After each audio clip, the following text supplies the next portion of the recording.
Tamil Bible Study. மத்தேயு 15 அதிகாரம். மத்தேயு 15.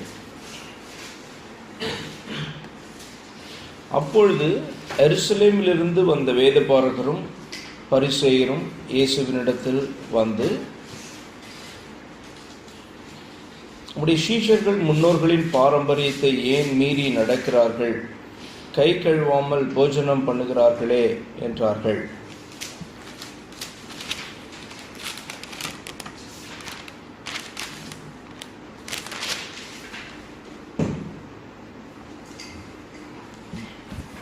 சரி, இப்போ இதில் எத்தனை பேருக்கு உங்களுக்கு எல்லாருக்குமே தெரியும்ல வேதபாரகர்னா யாருன்ட்டு சொல்லியிருக்குன்னா? வேதபாரகர்னா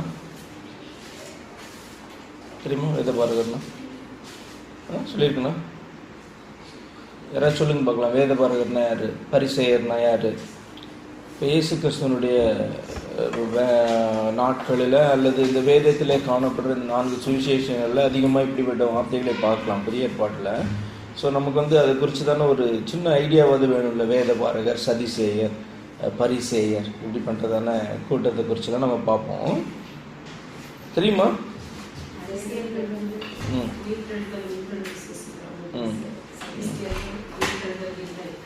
சரி, அப்போ இப்படிப்பட்ட டிஃப்ரெண்ட் டீச்சிங் உள்ளதான ஜனங்க அப்படின்னு பார்க்குறோம்ல. டிஃப்ரெண்ட் டீச்சிங், அதாவது அவர்களுக்கு எல்லாருக்கும் ஒரே வேதம் தான் காணப்பட்டுச்சு, ஒரே தேவனை தான் அவர்கள் விசுவாசித்தார்கள். ஆனால் பார்த்தீங்க அப்படின்னு சொன்னால் அவர்களுடைய அந்த உபதேசங்களிலே வித்தியாசங்கள் காணப்பட்டுச்சு. பழைய ஏற்பாட்டில் நீங்கள் இப்படி பார்க்க முடியாது, ஆனால் புதிய ஏற்பாட்டுக்கு அப்புறம் தான் பார்க்கணும். ஏன் புதிய ஏற்பாட்டில் இப்படி நம்ம பார்க்குறோன்னா முக்கியமான ஒரு காரணம் உண்டு.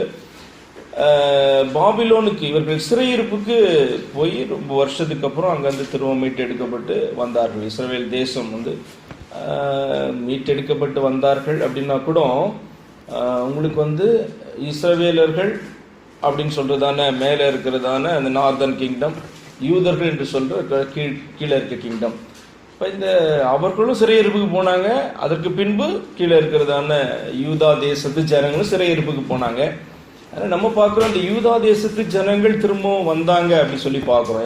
70 வருஷங்களுக்கு அப்புறம் கர்த்தர் திரும்பவும் கொண்டு வந்தார்.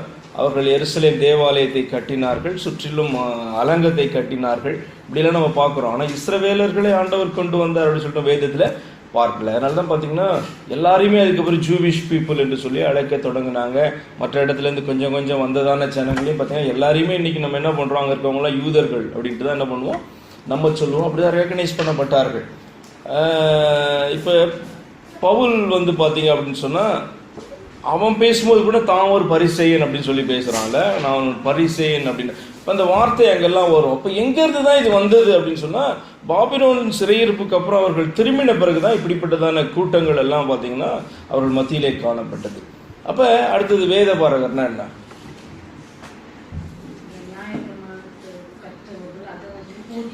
ஆக்சுவலாக நல்ல ஒரு ஸ்ட்ரெயிட்டான மீனிங் என்ன அப்படின்னு சொன்னால் அந்த வார்த்தையின்படி லிட்ரல் மீனிங் பார்த்தா இங்கிலீஷில் பார்த்தீங்கன்னா நல்லா புரிஞ்சிடும். இங்கிலீஷ் பைபிள் வாசிக்கும் போது ஸ்கிரைப்ஸ் அப்படின்னு போட்டிருக்கோம்னா வேறு மாதிரி அதை போட்டிருக்காது, வெறும் ஸ்கிரைப் தான். ஸ்கிரைப்னா என்ன? எழுதுறவங்க என்று சொல்லி அர்த்தம், ஸ்கிரிப்டை காப்பி பண்ணுறவங்க அப்படின்னு சொல்லி அர்த்தம்.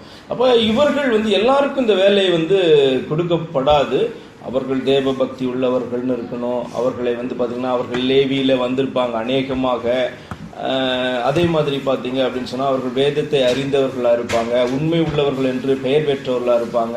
உதாரணத்துக்கு எஸ்ராவை குறித்து நம்ம பார்க்குறோம். பழைய ஏற்பாட்டிலே வேத பாரகனாகிய எஸ்ரா என்கிற ஒரு வார்த்தையை நம்ம கேட்போம். அப்போ அவன் இஸ்ரவேல் ஜனங்களுக்கு எல்லாருக்கும் சொல்லி கொடுத்தான். சிறையிருப்புலேருந்து வந்த ஜனங்களுக்கெல்லாம் எஸ்ரா பார்த்தீங்கன்னா வேதத்தை போதித்தான் இப்படி சொல்லி பார்க்குறோம். அப்போ இந்த வேத பாரகர்கள் சொல்லி இங்கே நீங்கள் வாசிக்கிற இடத்துலலாம் நீங்கள் என்ன பார்க்கணும் அப்படின்னு சொன்னால் அவர்கள் சும்மா வேதத்தை அப்படியே காப்பி பண்ணுறதான அந்த காப்பி ரைட்டர்ஸ் மாதிரி கிடையாது. அவர்கள் வேதத்தை கற்று தேர்ந்தவர்கள், வேதத்தை மற்றவர்களுக்கு போதிக்கிறவர்கள் அப்படி சொல்லி நீங்கள் பார்க்கணும். அப்போ பரிசேயர், சதுசேயர்கள், வேத பாரகர்கள் அப்படின்னு சொன்னால் இப்போ பிரியா சொன்னது போல் டிஃப்ரெண்ட் டீச்சிங்ஸை ஃபாலோ பண்ணுறவங்க. ஆனால் பரிசேயர்கள் பார்த்தீங்க அப்படின்னு சொன்னால் ஆல்மோஸ்ட் சரியாக ஃபாலோ பண்ணுறவங்க அப்படி நீங்கள் எடுக்கணும். ஏன்னா உயிர் தேர்தல் உண்டு என்று சொல்லி அவர்கள் நம்புகிறாங்க, ஸ்பிரிட் உண்டுன்னு நம்புகிறாங்க. ஏன்னா ஸ்பிரிட் இல்லை அப்படின்னு சொன்னால் காடே இல்லை அப்படின்னு சொல்லி அர்த்தமாக இருக்கும். ஆனால் இவர்களோ வந்து பார்த்திங்கன்னா தேவதூதர்கள் உண்டு என்று சொல்லி விசுவாசிக்க மாட்டாங்க. அதே மாதிரி உயிர்த்தெழுதல் உண்டு என்று சொல்லி விசுவாசிக்க மாட்டாங்க. ரெண்டுமே மோசமான டீச்சிங். காரணம் என்னென்னா, உயிர்த்தெழுதல் இல்லை அப்படின்னு சொன்னால் மனுஷன் இந்த நாளில் உலகத்தில் காணப்படுகிற நாட்களில் அவன் எப்படி வேணால் ஜீவிச்சுட்டு போயிடலாம். ஒரு மேக்ஸிமம் 90 இயர்ஸ் தானே, சிலருக்கு 100 இயர்ஸ், சிலருக்கு 80 இயர்ஸ் இருக்கிற நாட்களை எப்படி வேணால் அனுபவிச்சுட்டு போயிடலாம். அப்போ உயிர்த்தெழுதல் உண்டுன்றது ரொம்ப ரொம்ப பேசிக்கான ஒரு டீச்சிங்காகி காணப்படுது. அதை நம்பினாதான் இந்த உலகத்தில் நாம் என்ன செய்யணும், என்ன முடிவை எடுக்கணும், தேவனை குறித்து என்ன முடிவை எடுக்கணும், ஆண்டவர் விசுவாசிக்கணுமா விசுவாசிக்க வேண்டாமா என்றுபட்டதான. அதாவது நமக்கு ஒரு காலம், பிற்காலம் ஒன்று உண்டு அல்லது எதிர்காலம் ஒன்று உண்டு அப்படின்னு விசுவாசிச்சாதான் இன்னைக்கு என்ன பண்ணுவோம், பயந்து ஜீவி அப்படிதானே. there is no future அப்படின்னு சொன்னாலே பார்த்தீங்கன்னா அது அர்த்தமற்றதாகிப்படும். அப்போ அது ரொம்ப ரொம்ப ராங் டீச்சிங். சதுசேயருடைய டீச்சிங், பரிசேயருடைய டீச்சிங் அஃப்கோர்ஸ் அவங்க இதெல்லாம் நம்புறவங்க. ஆனால் வசனத்தினுடைய காரியங்களை அப்படியே இந்த வசனத்தின்படி எடுத்துக்கொள்வார்களே ஒழிய அதனுடைய சரியான அர்த்தம் என்ன என்று சொல்லி அறியாதவர்களாக காணப்பட்டாங்க. பவுல் அந்த காரியத்தை குறித்து அவன் பேசுவான். எப்படி அப்படின்னு சொன்னால், அவன் இதெல்லாம் வேதத்தில் கற்று தேர்ந்தவன், இப்படி போதிக்கப்பட்டவன். ஆனாலும் கூட பார்த்தீங்கன்னா அது வந்து அறிவுக்கேற்ற பிரகாரமாக, ஞானத்திற்கேற்ற பிரகாரமாக, கர்த்தருக்கு ஏற்ற பிரகாரமாக அவனுடைய வைராக்கியமும் ஞானமும் இல்லை. அதனால தான் அவன் சொல்கிறான், கிறிஸ்துவை குறித்து அறிந்து கொள்வதற்காக நான் எல்லாவற்றையும் நஷ்டம்னு தள்ளுவதற்கு நான் ஆயத்தமாக இருக்கிறேன் என்று சொல்லி அவரை அறிந்து கொள்வதற்காக நான் எல்லாத்தையும் தள்ளுறேன் அப்படின்ட்டு சொல்கிறான். அப்போ இதுதான் இந்த குரூப்ஸ், என்ன டிஃப்ரெண்ட் குரூப்ஸ் ஆஃப் பீப்புள். இவங்களை அதிகமாக நீங்கள் வந்து வேதத்தில் புதிய ஏற்பாட்டில் நீங்கள் பார்ப்பீங்க. அப்போ இயேசு கிறிஸ்து பார்த்தீங்கன்னா இப்போ உள்ள வந்து அவர் ஒரு டீச்சிங்கை கொடுத்து கொண்டு இருக்கிறார். இப்போ அவருடைய டீச்சிங் வந்து இவர்களுக்கு எல்லாருக்கும் வித்தியாசமாய் காணப்படுது. காரணம் என்னன்னா, இவர்கள் இப்படியெல்லாம் நம்பி கொண்டு இருக்கிறாங்க, அவர்களுக்கென்று ஒரு போதனைகள் காணப்படுது. அப்போ கிரைஸ்டுடைய டீச்சிங் வந்து அவங்களுக்கு ரொம்ப டிஃப்ரெண்ட்டாக காணப்படுது. ஏற்றுக்கொள்ளுகிறவர்கள் ஏற்றுக்கொள்கிறாங்க, ஏற்றுக்கொள்ளாதவங்க ஏற்றுக்கொள்ளாமல் போகிறாங்க. ஆனால் எல்லாருக்கும் ஒரே ஆச்சரியம், இவருடைய டீச்சிங்கை குறித்து எல்லாருக்கும் சர்ப்ரைஸ். அப்படி சர்ப்ரைஸ் ஆகிறபடினால தான் இவர்கள் என்ன பண்ணுறாங்க, வந்து இப்படிப்பட்ட ஒரு கேள்வியை அவரிடத்துல கேட்கிறாங்க. 2வது வசனம், உம்முடைய சீஷர்கள் முன்னோர்களின் பாரம்பரியத்தை ஏன் மீறி நடக்கிறார்கள், கை கழுவாமல் போஜனம் பண்ணுகிறார்களே என்றார்கள். அவர்களுக்கு அவர் பிரதியுத்தரமாக, நீங்கள் உங்கள் பாரம்பரியத்தினாலே தேவனுடைய கட்டளையை ஏன் மீறி நடக்கிறீர்கள் அப்படின்னு சொல்லி கேட்கிறார். இப்போ பாருங்க, ஜீசஸ்னுடைய அந்த ஊழியத்தில், டீச்சிங் என்று கிடையாது, ஊழியத்தில் இப்படிப்பட்ட சில காரியங்கள்லாம் நீங்கள் பார்ப்பீங்க. என்ன அப்படின்னு சொன்னால், அவரை வந்து குற்றப்படுத்த வரும்பொழுது அவர்களை குற்றப்படுத்துகிறத சில இடத்துல நீங்கள் பார்ப்பீங்க. அவரிடத்துல கேள்வி கேட்கும்போது அவர்களிடத்துல அவர் ஒரு கேள்வியை கேட்கிறத நீங்கள் பார்ப்பீங்க. அவருடைய ஸ்டைல் ஆஃப் அந்த அந்த அந்த மினிஸ்ட்ரி வந்து பார்த்தீங்கன்னா இப்படி காணப்படுச்சு. இதுக்கு என்ன காரணம் அப்படின்னா நீங்கள் ஆராய்ந்து பார்க்கணும். ஏன்னா இவர்கள் வந்து இவருடைய நோக்கம் வந்து இவரிடத்துல கற்றுக்கொள்ள வேண்டும் என்று சொல்லியோ, இல்லை அவர்கள் க்கெல்லாம் பார்த்தீங்கன்னா ரபிகள் அங்கங்கே காணப்பட்டாங்க. பரிசேயர்னா பரிசேயருடைய ரபிகள், சதுசேயர்னா சதுசேயருடைய ரபிகள்னா டீச்சர்ஸ்னு அர்த்தம். அவருடைய டீச்சர்ஸ் காணப்பட்டாங்க. அப்போ அவர்களுடைய அந்த ஸ்தானத்திலே கூட இயேசுவை வந்து பார்த்தீங்கன்னா இவர்கள் அநேகர் வந்து ஏற்றுக்கொள்ளலை. இவர் வந்து ஜூவிஷ் ரபி அல்லது ஜூவிஷ்னுடைய டீச்சர்ஸ் அப்படின்றதான லெவலுக்கு கூட அவர்களை ஏற்றுக்கொள்ளலை. ஏற்றுக்கொள்ள என்ன பண்ணுவாங்க, அவரிடத்துல கற்றுக்கொள்ள விரும்புவாங்க. ஆனால் இவர்களோ வந்து பார்த்தீங்கன்னா குற்றப்படுத்த விரும்புகிறாங்க. நீ சிலரெல்லாம் நடத்துகிற டிசைபிள்ஸ் உனக்கு இருக்காங்க, உன்னுடைய சீஷர்கள், ஆனால் நம்முடைய முன்னோர்கள் சில பாரம்பரியத்தெல்லாம் ஏற்படுத்தி வைத்திருக்கிறாங்க, ஆனால் உன்னுடைய சீஷர்கள் எல்லாம் மாறுகிறார்களே, நீ என்னத்தை கற்றுக் கொடுக்குற அப்படின்னு சொல்லி குற்றப்படுத்த விரும்புகிறபடினால அவர் என்ன சொல்றாரு அப்படின்னு சொன்னா, நீங்கள் உங்கள் பாரம்பரியத்தினாலே தேவனுடைய கட்டளைகளை ஏன் மீறி நடக்கிறீங்க. பார்த்தீங்கன்னா இன்னொரு கொஸ்டின் அவங்களுக்கு முன்னாடி போட்டுட்டு அந்த எக்ஸ்பிளனேஷனுக்குள்ள போகிறார். அப்போ பாருங்க, 2வது வசனத்தில் பாரம்பரியம், முன்னோர்களுடைய பாரம்பரியம் அப்படின்னு சொல்லிட்டு தானே ஒரு வார்த்தையை நம்ம பார்க்கிறோம். இப்போ பாரம்பரியம் அப்படின்னு சொன்னால் என்ன அர்த்தம்? இங்கிலீஷில் என்ன போட்டிருக்கு, ட்ரெடிஷன்ஸ்னு இருக்கா, வேறு என்ன போட்டிருக்கு, ட்ரெடிஷன்ஸ் அப்படின்னு சொல்லியிருக்கு. அப்போ பாரம்பரியம் அப்படின்னு சொன்ன உடனே நம்ம அது வந்து தவறு, பாரம்பரியமே சரி கிடையாது அப்படின்னு சொல்லி நம்ம என்ன கூடாது, எடுக்கக்கூடாது. பாரம்பரியம் எல்லாமே தவறல்ல. பாரம்பரியம் வந்து இப்போ நம்ம வளர்ந்து வர்ற முறைகள், நம்ம இதெல்லாம் நல்லது நல்லது நல்லது நம்முடைய பெற்றோர்கள்லாம் சொல்லி கொடுத்ததான காரியங்கள் எல்லாமே பாரம்பரியத்தில் தான் நடக்கும். ஒவ்வொருடைய ட்ரெடிஷன்ஸ் பாருங்கள், ஒவ்வொரு இடத்துல வளர்கிற ஜனங்க, ஒவ்வொரு இனத்தில் காணப்படுகிற ஜனங்களுடைய ட்ரெடிஷன்ஸ் வந்து வித்தியாசமாய் அவங்களுடைய பழக்க வழக்கங்கள், அதாவது அவர்கள் உடை அணிகிறது, அவங்க சாப்பிடுகிறது, அவர்களுடைய பேச்சு வழக்கு எல்லாமே வந்து பார்த்திங்கன்னா டிஃப்ரெண்ட்டாக இருக்கும். சரியா? சிலர் அவங்க நடந்துக்கிறத வச்சு இவங்க வந்து யாரு, இவங்க எங்கேருந்து வந்திருக்காங்க, இவங்க எந்த ஊரை சேர்ந்தவங்க, இப்படியெல்லாம் நமக்கு வந்து பார்த்திங்கன்னா கண்டுபிடிக்க முடியும். இது காரணம் என்ன? அவர்களும் நம்மளை போல மனுஷங்க தான், ஆனால் வேறு இடங்களில் வேறு மாதிரி ஒரு பார்த்தீங்கன்னா தேர் brought up is like that, அப்படி வளர்க்கப்பட்டு இருக்கிறாங்க. இதுக்கு முக்கியமான காரணம் என்ன? அவர்கள் வளர்ந்து வந்த ட்ரெடிஷன்ஸ், பாரம்பரியம். அது தவறு என்று சொல்லி பார்த்தீங்க அப்படின்னு சொல்ல முடியாது. ஏன் அப்படின்னா, நல்ல பெற்றோராக இருந்தால் என்ன பண்ணியிருப்பாங்க, அவர்கள் அறிந்த நல்ல காரியங்களை இந்த பிள்ளைகளுக்கு சொல்லிக் கொடுத்து அவர்கள் வளர்த்துருப்பாங்க. ஆனால் இந்த இடத்துல பார்த்தீங்க அப்படின்னு சொன்னால், இந்த பாரம்பரியத்தை எதுக்கு கொண்டு வந்து அவங்க கனெக்ட் பண்ணுறாங்க அப்படின்னு சொல்லி நீங்கள் பார்க்கணும். பாரம்பரியம் தவறல்ல, ஆனால் அந்த பாரம்பரியத்தை பார்த்தீங்க அப்படின்னு சொன்னால் எதோடு அவங்க கனெக்ட் பண்ணி பேசுகிறாங்க அப்படின்னு சொன்னால், பாரம்பரியத்தை மீறி நடக்கிறார்கள், கை கழுவாமல் போஜனம் பண்ணுகிறார்களே. கை கழுவாமல் சாப்பிட்றது நல்லதா கெட்டதா அப்படின்னு அவங்கள்ட்ட ஒரு கேள்வி கேட்டேன்னா நீங்கள் என்ன சொல்லுவீங்க? கை கழுவிட்டு சாப்பிடுவியா, கை கழுவாமல் சாப்பிடுவியா? விளையாண்டு வந்துட்டு கழுவிட்டு தான் சாப்பிடும் அப்படி தான் சொல்லி கொடுத்துருக்காங்கல்ல. அப்போ கை கழுவி சாப்பிட்றது வந்து நல்ல காரியம், அப்படி தானே? கை கழுவாமல் சாப்பிடுவோமா? கை அழுக்காக இருந்ததுன்னா நம்ம கை கழுவிட்டு தான் சாப்பிடுவோம். பாருங்கள், அந்த காலத்தில் ஹார்ட் ஒர்க் பண்ணிகிட்டு இருப்பாங்க, வெளியிலேருந்து என்ன பண்ணுவாங்க, வருவாங்க. இப்போ நமக்கு அது கைகள்லாம் அவ்வளோ அழுக்காகிறது இல்லை. ஹார்ட் ஒர்க் பண்ணிட்டு வந்தவங்களுடைய கை நிச்சயமாக அழுக்காக இருக்கும். இப்போ கைகளை கழுவிட்டு சாப்பிட்றது என்று சொல்லி கொடுக்கப்பட்டதோ, அப்படி கை கழுவிட்டு சாப்பிட்றதோ தவறான அர்த்தம் அல்ல. அப்போ கேட்கப்பட்ட கேள்வியினுடைய உள்நோக்கம் என்ன அப்படி சொல்லி பார்க்கணும். அவர் வந்து அந்த என்னத்துக்காக கேட்குறாங்க இவங்க அப்படின்னு அறிந்திருக்கிறார். கை கழுவாமல் சாப்பிட்றாங்கன்னு குற்றப்படுத்துவதனுடைய காரணம் என்னென்னா, கை கழுவாமல் நீ பாரம்பரியத்தை மீறி சாப்பிடும் பொழுது அவர்கள் என்ன சொல்ல வருகிறார்கள் அப்படின்னு சொன்னால், அவர்களுக்கு பாவம் உண்டாகும் என்று சொல்லி என்ன பண்ணுறாங்க, சொல்ல வருகிறார்கள். கை கழுவாமல் சாப்பிட்டா பாவம். ஏன் அப்படின்னு சொன்னால், அப்படி சொல்லி கொடுக்கப்பட்டிருக்கு. பாவம் அப்படின்னு வரும்பொழுது அது எதோட கனெக்ட் ஆகுது? பாவம் என்பது நம்முடைய ஆத்மாவோடு கனெக்ட் பண்ணுறதான ஒரு காரியம். அப்போ பாவம் என்பது ஆத்மாவோட கனெக்ட் பண்ணியிருக்க காரியம். அப்போ நீ எக்ஸ்டர்னலாக செய்கிறதான காரியங்களில் உன்னுடைய பாரம்பரியங்களினால நீ வந்து உன்னுடைய பாவத்தை நீ கழுவ முடியாது. புரியுதா உங்களுக்கு?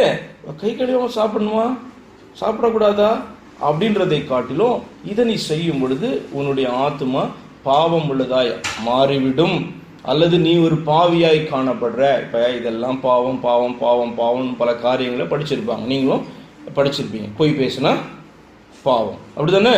ஏன்னா வேதவசனம் சொல்லுது. ஆனால் கை கழுவாமல் சாப்பிட்டாலும் பாவம். எது? அந்த பொய் என்கிற பாவத்துக்கு சமமாக அதை கொண்டு போய் வைப்பார்கள் என்று சொன்னால், நீங்கள் பாருங்க, பொய் சொல்லாதே, களவு செய்யாதே, இதெல்லாம் வந்து தேவன் வைத்திருக்கிற கட்டளை. ஆட்டோமேட்டிக்காக அதை மீறும் போது பாவம் செய்கிறது நம்முடைய ஆத்துமா. அதே நேரத்தில் கை கழுவாம நீ சாப்பிடணும் அப்படின்றது பாரம்பரியமாய் வந்தது, நல்ல காரியம். ஆனால் அதை தேவனுடைய கட்டளையோடு கூட அல்லது அதற்கு சமமாகவோ அதற்கு மேலாகவோ இணைக்கும் பொழுது அது என்ன ஆகிவிடும் அப்படின்னு சொன்னால், மனுஷனுடைய கட்டளை அது தேவனுடைய கட்டளையாக ஜனங்களால் ஏற்றுக்கொள்ளப்பட்டு இதற்கு முக்கியத்துவம் கொடுப்பாங்க. எந்த அளவுக்கு முக்கியத்துவம் கொடுப்பாங்க? இந்த தேவனுடைய கட்டளைக்கு ஈக்குவலாக ஆரம்பத்தில் முக்கியத்துவம் கொடுக்க ஆரம்பிப்பாங்க. அதற்கு மேலே போக போக பார்த்தீங்கன்னா மனுஷனுடைய இந்த கட்டளைகள் அது வந்து அவர்களை சிறைப்படுத்தி தேவனுடைய கட்டளையவே ஒரு ஸ்டேஜில் மீறுகிற அளவுக்கு என்ன பண்ண கொண்டு போய் நிறுத்திடும். புரியுதா உங்களுக்கு? புரியல? அப்போ பாரம்பரியம், ட்ரெடிஷன்ஸ் அப்படின்னு சொன்னால் அது தேவனுடைய வார்த்தையோடு கூட ஒப்பிடப்பட்டு காணப்பட்டுச்சு அப்படின்னு சொன்னால், எல்லாத்தையுமே நம்ம தேவ வார்த்தையோட நம்ம செக் பண்ணி பார்க்கறது எப்பயுமே நல்லது. இல்லை அப்படின்னு சொன்னால், நம்ம மனுஷனுடைய கற்பனைகளுக்கு நம்ம செவி கொடுக்க ஆரம்பிக்கும் பொழுது மனுஷனுடைய கற்பனை எப்பயுமே நம்மளை சிறைப்படுத்தி விடும் என்பதில் ஒரு சந்தேகமே கிடையாது. அது நம்ம என்ன பண்ணோம், ஒரு பாண்டேஜுக்குள்ளே கொண்டு போயிட்டோம். பாண்டேஜுக்குள்ளே கொண்டு போயிடுச்சுன்னா அதுலேருந்து திரும்ப வெளியில் வர்றது கஷ்டமாக இருக்கும். அப்போ இயேசு வந்து பார்த்தீங்கன்னா இந்த ஜனங்களை பாண்டேஜ்லேருந்து வெளியில் கொண்டு வர்றதுக்கு தான் பார்த்தீங்கன்னா இயேசு கிறிஸ்து என்ன பண்ணுறாரு, வர்றார். அப்படின்னு என்ன அர்த்தம்? அப்படியே பாவ கட்டுகளில் இருந்து அவர்களை விடுதலையாக்க அவர் விரும்புகிறார். இவர்களோ பாவம் வந்து இப்படி நீ கை கழுவல்னா பாவம், அது பாரம்பரியத்தை கை கழுவல்னா பாவம் அப்படின்னு சொல்லும்போது இவர் ஒரு சைடு விடுதலை ஆக்கிட்டே வருவார், ஒரு சைடு என்ன பண்ணுவாங்க, எல்லாரையும் இவங்க பாவியாக்கிக்கிட்டே வருவாங்க. விஷயம் இதுதான். ஒரு சைடு இவர் விடுதலை ஆக்கிட்டே போவார், ரிலீஸ் ஆகிற ஜனங்க ரிலீஸ் ஆகிட்டே இருப்பாங்க. அதற்கு அப்புறம் பார்த்தீங்கன்னா இவங்க வந்து உள்ளுக்குள்ளார் என்ன பண்ணுவாங்க, அவங்ககிட்ட பாரம்பரியத்தை நீ மீறியன்னு சொன்னால் இவங்க பாரம்பரியத்தை அதுக்கப்புறம் நம்ப தொடங்கினாங்க அப்படின்னு சொன்னால் மனுஷனுடைய பேச்சுகளை கேட்க தொடங்கும் பொழுது ஆட்டோமேட்டிக்காக என்ன பண்ணுறாங்க, இவர்கள் திரும்பவும் பாவிகளாகி கொண்டு வருவாங்க. அப்போ சாதாரணமாக கேட்கப்பட்ட கேள்வியினுடைய மேலோட்டம் வேற மாதிரி இருக்கும், பட் இன்டென்ஷன் வாஸ் டிஃப்ரெண்ட். என்ன கை கழுவாமல் சாப்பிட்றீங்களே அப்படின்னு அவங்க குற்றப்படுத்துடைய இன்டென்ஷன் வந்து ரொம்ப வித்தியாசமான ஆழமான இன்டென்ஷன். அதனால இயேசு கிறிஸ்து பார்த்தீங்கன்னா உங்களுக்கு கொஸ்டின் பண்ணுறாரு. என்ன கொஸ்டின் பண்ணுறாரு? நீங்கள் உங்கள் பாரம்பரியத்தினாலே தேவனுடைய கற்பனையை ஏன் மீறி நடக்கிறீர்கள்? எப்படி கேட்பாங்க. அதனால தான் பார்த்தீங்கன்னா அவரே எக்ஸ்பிளைன் பண்ணுறாரு. இந்த மாதிரி பல காரியங்கள் உண்டு. அவர் வந்து சில காரியங்களை மாத்திரம் இங்கே வந்து எக்ஸ்பிளைன் பண்ணுறாரு. அதில் பர்டிகுலராக வந்து ஒரு காரியத்தை குறித்து பேசுகிறார். உன் தகப்பனையும் உன் தாயையும் கனம் பண்ணுவாயாக என்றும் தகப்பனையாவது தாயையாவது நிந்திக்கிறவன் கொல்லப்பட வேண்டும் என்றும் தேவன் கற்பித்து இருக்கிறாரே. இது வந்து தேவன் நியாயப்பிரமாணத்தில் கொடுத்திருக்கிறதான ஒரு கற்பனை அல்லது ஒரு கமாண்ட்மெண்ட் என்று சொல்லலாம். அப்போ அவர் சொல்லியிருக்கிறாரு, உன் தகப்பனை உன் தாயை என்ன பண்ணும்? கனம் பண்ணுவாயாக. தகப்பனையாவது தாயையாவது நிந்திக்கிறவன் கொல்லப்பட வேண்டும் என்று தேவன் கற்பித்திருக்கிறார். சரி, இதனுடைய எக்ஸ்பிளனேஷன் போகிறதுக்கு முன்னாடி இதை நம்ம பார்த்துடலாம். சின்ன பிள்ளைங்களா நீங்கள் இருக்கீங்கல்ல, அதனால இந்த வசனத்தையும் பார்க்கலாம். இப்போ வேதத்தில் காணப்படுகிற வசனங்கள் தான். அதில் நீங்கள் எல்லாரும் என்ன பார்க்கணும்? உன் தகப்பனையும் உன் தாயையும் கனம் பண்ணுவாயாக. இங்கிலீஷில் வந்து ஹானர் யுவர் பேரண்ட்ஸ் அப்படி சொல்லியிருக்கோம். அப்போ இது வேதத்திலே காணப்படுகிறதான ஒரு வார்த்தை. அந்த வார்த்தை வந்து சொல்லுது, உன்னுடைய பெற்றோர், உங்களுக்கு யாரை பெற்றோரோ ஆண்டவர் கொடுத்திருக்கிறாரோ அல்லது யாருக்கு நீங்கள் பிறந்திருக்கிறீர்களோ அல்லது யார் உங்களை பெற்றெடுத்திருக்கிறார்களோ அவர்கள் தான் உங்களுடைய பெற்றோர்கள். அப்போ அவர்களை வந்து பார்த்தீங்க அப்படின்னு சொன்னால் கனம் பண்ணணும் அப்படின்னு சொல்லி ஆண்டவர் என்ன பண்ணியிருக்காரு? ஒரு கட்டளையை நியமித்து வைத்திருக்கிறார். கனம் பண்ணுறதுன்னா என்ன? எப்படி? கீழ்ப்படுகிறதும் ஒரு பகுதி. இப்போ பயந்து கீழ்ப்படுகிறது கீழ்ப்படிதல் தான். ஆனால் கணம் அப்படின்னு சொல்றதுன்னா என்ன அப்படின்னு சொன்னால், மரியாதை நிமித்தமாக அவர்கள் என்னுடைய பெற்றோர் என்று சொல்லி உள்ள நீ பயப்படுகிற மதிக்கிற காரியத்தின் நிமித்தமாக நீ கீழ்ப்படுகிறது அது குறிக்குது. புரியுதா? நம்ம எவ்வளோ காரியங்களுக்கு நம்ம கீழ்ப்படிலாம். அப்பா வீட்டில் இருக்கும்போது, அம்மா ஸ்ட்ரிக்டாக இருக்கும்போது நம்ம கீழ்ப்படிலாம். அதே அப்பாவோ அம்மாவோ சொல்லிட்டு அந்த பக்கம் நகர்ந்த பின்பும் அவர்கள் சொல்லிட்டாங்களே என்பதற்காக கீழ்ப்படுகிறது பார்த்தா அப்படின்னு சொன்னால் அந்த கீழ்ப்படிதலுக்கு ஒரு வித்தியாசம் உண்டு. அப்படிதானே? ஏன் கீழ்ப்படுகிற? இந்த அறையில் அப்பா அம்மா இல்லைனாலும் அப்பா அம்மா செய்யக்கூடாதுன்னு ஒரு காரியத்தை நீங்கள் செய்யாமல் இருக்கீங்கன்னா அப்போ நீங்கள் கீழ்ப்படுகிறீங்க. அப்பா இங்கே உட்கார்ந்துருந்தாலும் நீங்கள் அதே காரியத்தை செய்யாமல் இருக்கிறீங்க, அதுக்கு பேரும் கீழ்ப்படுதல். ஆனால் ரெண்டு கீழ்ப்படுதலுக்கும் ரொம்ப வித்தியாசம் இருக்குது. ரெண்டாவது கீழ்ப்படுதல் என்ன முக்கியத்துவம் வாய்ந்தது அப்படின்னு சொன்னால், அப்பா அம்மா உங்களை பார்க்காத பொழுது கூட நீங்கள் என்ன கீழ்ப்படுகிறீங்க? அவருடைய வார்த்தைக்கு செவி கொடுக்குறீங்க. அந்த வார்த்தை தான் உங்களோடு கூட இருக்கு, அவர்கள் உங்களோடு கூட இல்லை, வெளியில இருக்காங்க. சரியா? வீட்டில் இல்லை. அப்போ அவர்கள் சொன்ன வார்த்தை வந்து அது மாறாதது. இதை செய்யாத நீ அப்படின்னு சொல்லிட்டு போறாங்க அப்படின்னு சொன்னா அந்த வார்த்தை என்ன பண்ணிச்சு? வந்துருச்சு உங்களுக்கு. அவங்களும் அந்த இடத்துல இல்லை, அவங்க போயிட்டாங்க, பக்கத்தில் இருக்காங்க, வேற ரூம்ல இருக்காங்க, உங்களை பார்க்கல நேரா. அந்த நேரத்தில் உங்கள்கிட்ட இருக்கிறது ஒன்னே ஒன்று தான், என்னதான்? த கமாண்ட்மெண்ட் ஆஃப் தெம், அல்லது அவர்கள் இதை செய்யாதே என்று சொன்ன அந்த வார்த்தை. அவர்கள் அந்த பக்கம் போன பிறகும் நீ கீழ்ப்படுகிறல்ல, அது பேர் என்ன? நீ உண்மையிலேயே ஹானர் பண்றன்னா அப்படி என்ன பண்ண? நீ கீழ்ப்படிவ. இப்போ உன் தாயும் உன் தகப்பனையும் ஆண்டவர் சொல்றாரு, நீ அவர்களுக்கு கீழ்ப்படிந்து நட அப்படின்னு சொல்லியிருக்காரு. ஆனால் இந்த கமெண்ட்மெண்ட் அப்படி கிடையாது. அவர் நீ ஹானர் பண்ணணும் அப்படின்னு சொல்றாரு. அப்போ இது எங்க ஆரம்பிக்கணும்? உள்ள செயல்ல ஆரம்பிப்பதற்கு முன்பாக உள்ளத்துல, இருதயத்துல, விசுவாசத்துல இது முதலாவது என்ன பண்ணணும்? வர வேண்டும். அப்ப உள்ளத்துல வந்துச்சு அப்படின்னு சொன்னாதான் எஸ், இது ஆண்டவர் எனக்கு நியமித்திருக்கிற கமாண்ட்மெண்ட். அந்த கமாண்ட்மெண்ட் மாற போறதே இல்லை அப்படின்றது உள்ளுக்குள்ள வந்து விசுவாசிக்க ஆரம்பித்தால்தான், அப்பா அம்மா பக்கத்துல இருந்தாலும் அப்பா அம்மா பக்கத்துல இல்லைன்னாலும், சரியா, அப்பா அம்மா வயதாகி போய் இறந்துட்டாலும் அந்த வார்த்தை என்ன பண்ணும்? அவளை என்னைக்கும் கனம் பண்ணணுன்றது மாற போறது கிடையாது. அப்போ கூட பாத்தீங்கன்னா இன்னொருத்தட்ட அவர்களை குறித்து நிந்தித்து நம்மளால பேச முடியாது. அப்படிதானே? புரியுதா? எவ்வளவு பெரிய வார்த்தையை ஆண்டவர் வைத்திருக்கிறார் பாருங்க. இதை வந்து இஸ்ரவேல் ஜனங்களுக்கும் கொடுத்தாரு, நமக்கும் யாருக்குமே கொடுத்திருக்கிறாரு. ஏன்னா வேதத்தில் எழுதப்பட்டிருக்கு.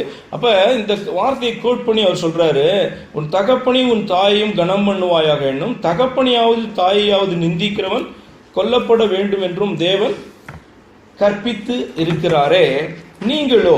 சரி, இப்போ வந்து கேள்வி கேட்டதானே அந்த ஜனங்க, அந்த டீச்சர்ஸ் ஆஃப் லா அப்படின்னு சொல்றப்படுகிறதானே, அவர்கள் என்ன பண்றாங்களா?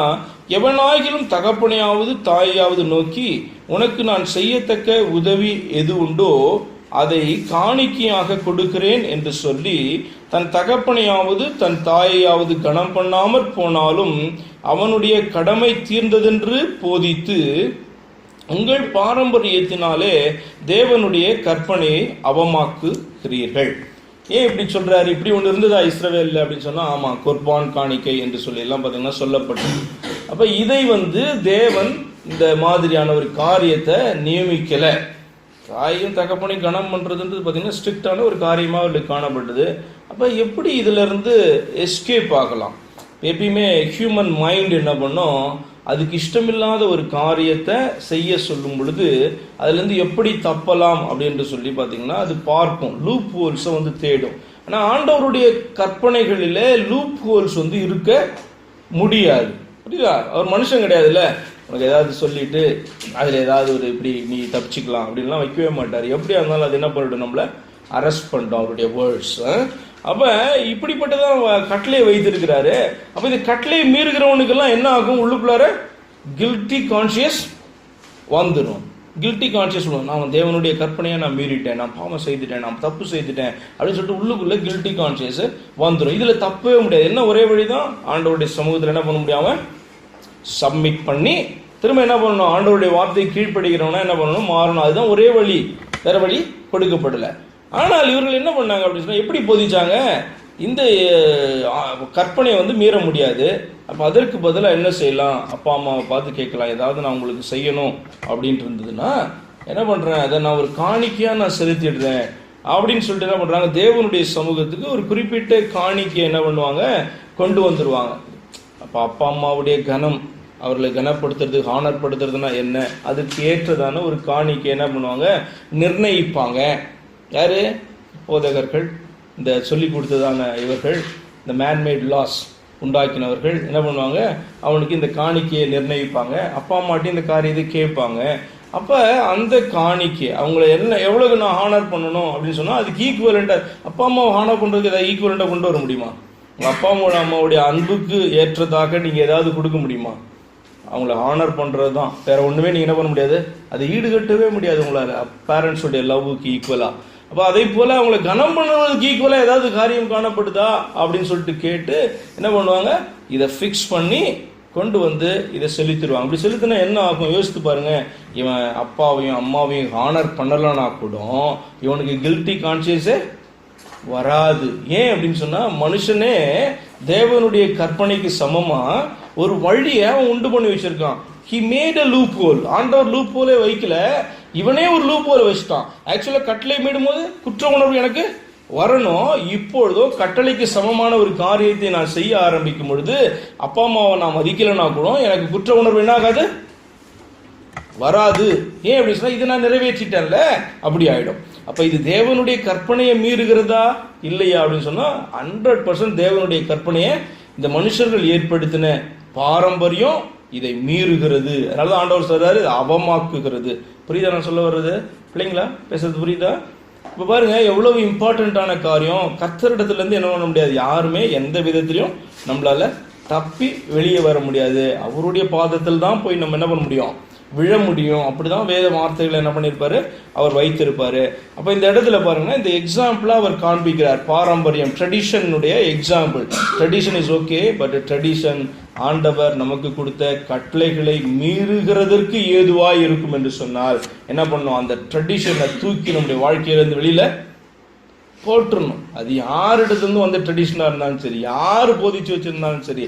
ஆனால் தேவனுடைய வார்த்தையை அவமாக்குற ட்ரெடிஷன்னா என்ன பண்ணணும், அந்த ட்ரெடிஷனை நம்முடைய வாழ்க்கையிலேருந்து நாம் எடுத்து போடுவதற்கு நம்ம தயாராகிடணும். அது அவ்வளோ முக்கியமான ஒரு காரியம். சரி, உங்கள் பாரம்பரியத்தினாலே தேவனுடைய கற்பனையை அவமாக்குகிறீர்கள்.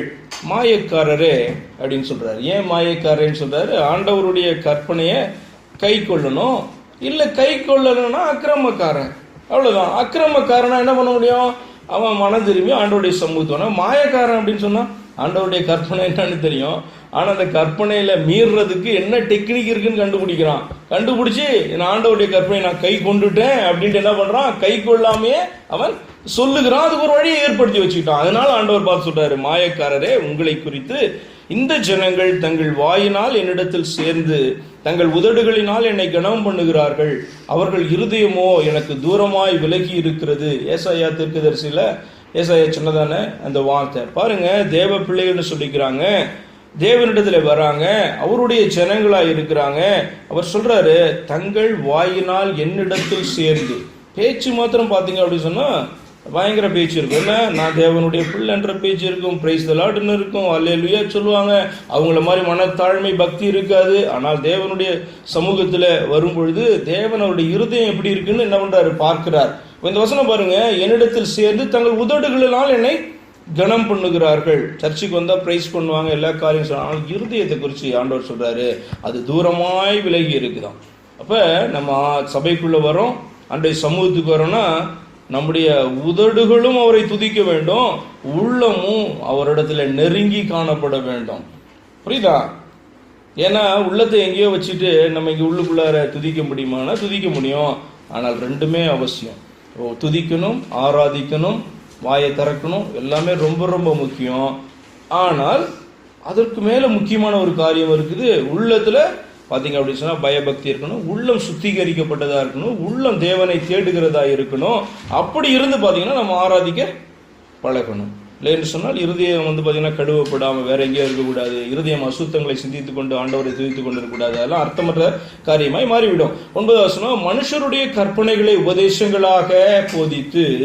பாருங்க, உபதேசம் டாக்ட்ரின்ஸ் அப்படின்னு சொல்றது தேவனுடைய கற்பனைகளை தான் நம்ம என்ன பண்ண முடியும், டாக்ட்ரின்ஸா கொண்டு வர முடியும். ஆண்டவர் இப்படி சொல்லியிருக்கார், அப்ப இது ஒரு உபதேசம் என்று சொல்லி பார்த்தீங்க அப்படின்னு சொன்னா கொண்டு வரலாம். இப்போ என்ன, ஃபுட் லாஸ் அப்படி காணப்பட்டுச்சு.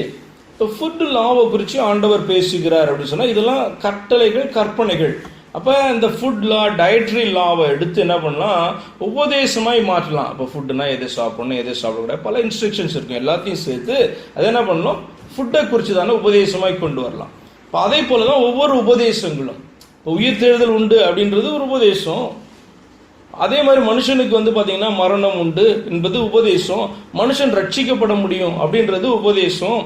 மனுஷன் எப்படி ரட்சிக்கப்பட முடியும், உபதேசம். இது யார் தான் செய்ய முடியும், அது ஒரு உபதேசம். நம்முடைய தேவன் யார், அது பார்த்தீங்க அப்படின்னா ஒரு டீச்சிங்கு. இயேசு கிறிஸ்து ஏன் தான் தேவன் சொல்றோம், ஒரு டீச்சிங். இதெல்லாமே பார்த்தீங்கன்னா எல்லாமே உபதேசம். இதெல்லாம் எதன் அடிப்படையில் வரணும், வேதத்தில் இருக்க எல்லா வார்த்தைகளையும் கோர்த்து அதெல்லாம் பார்த்தீங்க அப்படின்னு சொன்னா ஒரு உபதேசமா என்ன பண்ணலாம், ஏற்படுத்தலாம். ஒவ்வொரு வசனத்தை வச்சு ஒவ்வொரு உபதேசம் என்று சொல்லுவதல்ல, டாக்ட்ரின் ஃபார்ம் பண்றாங்க அப்படின்னு சொன்னா வேதத்தில் இருக்கிறதான எல்லா வார்த்தைகளையும் சேர்த்து இதை குறித்து இந்த வார்த்தை என்ன பேசுது, வேதம் இதை குறித்து தான் என்ன டீச்சிங்கை கொடுக்குது என்று சொல்லி பார்த்து அதை என்ன பண்ணுவாங்க, இதுதான் இந்த டாக்ட்ரின். இப்ப பேப்டிசம்ன்றது ஒரு டாக்ட்ரின். இப்ப பேப்டிசம்னா என்ன பண்ணணும், வேதத்தை முழுசா ஆராய்ந்து பார்த்து பேப்டிசம்னா என்ன அப்படின்னு முதலாவது கண்டுபிடிச்சு என்னத்துக்கு கொடுக்குறோம் பேப்டிசம், பேப்டிசனுடைய அர்த்தம் என்ன, ஏன் இதை ஆண்டவர் செய்ய சொல்றாரு அப்படின்னு சொல்லி எல்லா காரியங்களையும் பார்த்து பேசுகிறதுக்கு பேர் பார்த்தீங்கன்னா பேப்டிசத்தை குறிச்சதான டாக்ட்ரின் அல்லது உபதேசம். புரியுதா? உபதேசம்னா என்ன, கட்டளைன்னா என்ன அப்படின்னு சொல்லிட்டு பல கட்டளைகள் இருக்கும். அதை குறிப்பிட்ட ஒரு காரியத்தை குறித்து காணப்படுற கட்டளைகள் எல்லாம் இணைத்து அது பார்த்தீங்கன்னா தெளிவாக இருக்கும் என்று சொன்னால் அதை ஒரு உபதேசமாக என்ன பண்ணலாம், மாற்றலாம். அப்போ இந்த ஜனங்க என்ன பண்றாங்க பாருங்க, மனுஷருடைய கற்பனைகளை. இப்போ பாருங்க, ஆண்டவருடைய கற்பனைகள் வேதம் இது ஃபுல்லா இருக்கு, இதை எப்படி எடுத்துக்கலாம், ஆண்டவருடைய கற்பனைகள், ஆண்டவருடைய வார்த்தைகள். ஆனா இப்போ மனுஷனுடைய கற்பனை எல்லாம் உள்ள வந்துருச்சு. அதையும் பார்த்தீங்கன்னா எழுதுறீங்கன்னா அது ஒரு பெரிய புக்கா வந்துடும். அப்போ இதையும் சேர்த்து உபதேசமா ஏற்படுத்தினபடினால்தான் பெரிய பிரச்சனை. எங்க பார்த்தா அந்த துர் உபதேசம், கள்ள உபதேசம்னா என்ன அர்த்தம் அப்படின்னு சொன்னா வேதத்துல இல்லாததே கிடையாது, வேதத்துல இருக்கும். அதோட கூட மனுஷன் நினைக்கிற காரியம், மனுஷன் இதுதான். இப்ப காடுன்னு எடுத்துக்கோங்களேன், காடுனா யாருன்னு நம்ம டாக்டரினை பாத்தீங்க அப்படின்னு சொன்னா ஏற்படுத்தணும்னா எங்க இருந்து ஏற்படுத்தணும், அப்படியே வேதத்துல தேவன் காடுனா யாருன்னு சொல்லி இருக்கிறாரு அவருடைய வார்த்தையிலன்றதை வச்சுதான் எடுக்கணும். ஒழிய ஒவ்வொரு மனுஷனுக்கும் தோணும் காடுனா இப்படிதான். ஒவ்வொரு வருஷமும் இந்த மனுஷனுடைய இந்த வார்த்தைகளை, தேவ வார்த்தைகளை மனுஷ வியாக்கியானம் பண்ணி இதுக்கு இப்படிதான் மீனிங்லாம் கொடுத்துருப்பான். இப்போ இதெல்லாம் மனுஷன் அவன் அந்தந்த டீச்சர்ஸ் ஏற்படுத்தின காரியம். இதெல்லாம் பார்த்தீங்கன்னா தேவன் யார் என்கிற உபதேசத்துக்குள்ள கொண்டு இதுதான் காட் அப்படின்னு சொல்லும் பொழுது அது பெர்ஃபெக்டா வேதத்துல தேவன் சொல்லி இருக்கிற வார்த்தைகளோடு கூட இருந்தது அப்படின்னு சொன்னா அது பெர்ஃபெக்டான உபதேசம். இல்லாத பட்சத்துல மனுஷன் சிந்தனைக்கு தோன்றின காரியங்கள், மனுஷன் தன்னுடைய ஞானத்தினாலே தேவன் இதுதான் என்று சொல்லி கண்டுபிடித்த காரியங்கள் எல்லாம் தேவன் இவர்தான் என்று சொல்லி உள்ள கொண்டு வைக்கும் போது அது என்னவா மாறிடுது, பொல்யூட்டட், பொல்யூட்டட் டாக்டரின்ஸாக மாறிடுது, அல்லது ராங் டாக்டரின்ஸாக அது வந்து என்ன பண்ணுது, மாறிடுது. இவ்வளவு பால் இருந்தும் கொஞ்சம் விஷத்தை போட்டாலும் அது என்ன ஆயிடுது, மாறிடுது, கெட்டு போயிடுது இல்லை. அப்போ இவ்வளோ பாலில் இவ்வளோ விஷத்தையும் கொண்டு வந்து போட்டோம்னா அது என்ன ஆகும்? அதுக்கு பேர் பால், அது நம்ம குடிக்கிறது என்று கிடையாது, அது அத்தனையும் விஷமாய் மாறிவிட்டது என்று சொல்லி அர்த்தம். தேவனுடைய வார்த்தை தானே, அதில் 100 வார்த்தைகள் கரெக்டாக வருது, அதுதானே சொல்லுது. 2 வார்த்தை தப்பான வியாக்கியானத்தை உள்ள கொண்டு வந்தாலும் that becomes a wrong doctrine, pure doctrine, அல்லது சவுண்ட் டாக்டரின், அல்லது நல்ல ஒரு உபதேசம் வேதத்தின் அடிப்படையினால தேவன் கொடுத்துருக்க உபதேசமாய் அது என்ன பண்ண முடியாது, இருக்க முடியாது. அதுதான் இங்க 9வது வசனத்துல ஆண்டவர் சொல்லி காண்பிக்கிறார். என்ன அப்படின்னா, மனுஷருடைய கற்பனைகளை என்ன பண்றீங்க, நீங்க டாக்டரின்ஸா கொண்டு வந்துட்டீங்க, போதித்து இது ஆண்டவர் சொன்னார். எப்படி சொல்லுவாங்க, இது ஆண்டவர் சொன்னார். ஏன்னா மனுஷருடைய கற்பனையை எப்படி கொண்டு வந்தாங்க, உபதேசங்களை போதிக்கிறார்களாம். தேவன் தான் சொன்னார், ஆண்டவர் தான் சொன்னார் அப்படின்னு சொல்லிட்டு, ஆண்டவர் சொன்னார்னா ஆண்டவருக்கு அவருடைய வார்த்தைகள் சப்போர்ட் பண்ணும். இல்லை அப்படின்னு சொன்னால் என்ன பண்ணக்கூடாது, அந்த உபதேசத்துக்கு பயப்படக்கூடாது. அப்போ எந்த அளவுக்கு பைபிள் படிக்கணும்? நம்மள பைபிள் படிக்கிறீங்களா? எல்லாரும் பைபிள் படிக்கிறீங்களா?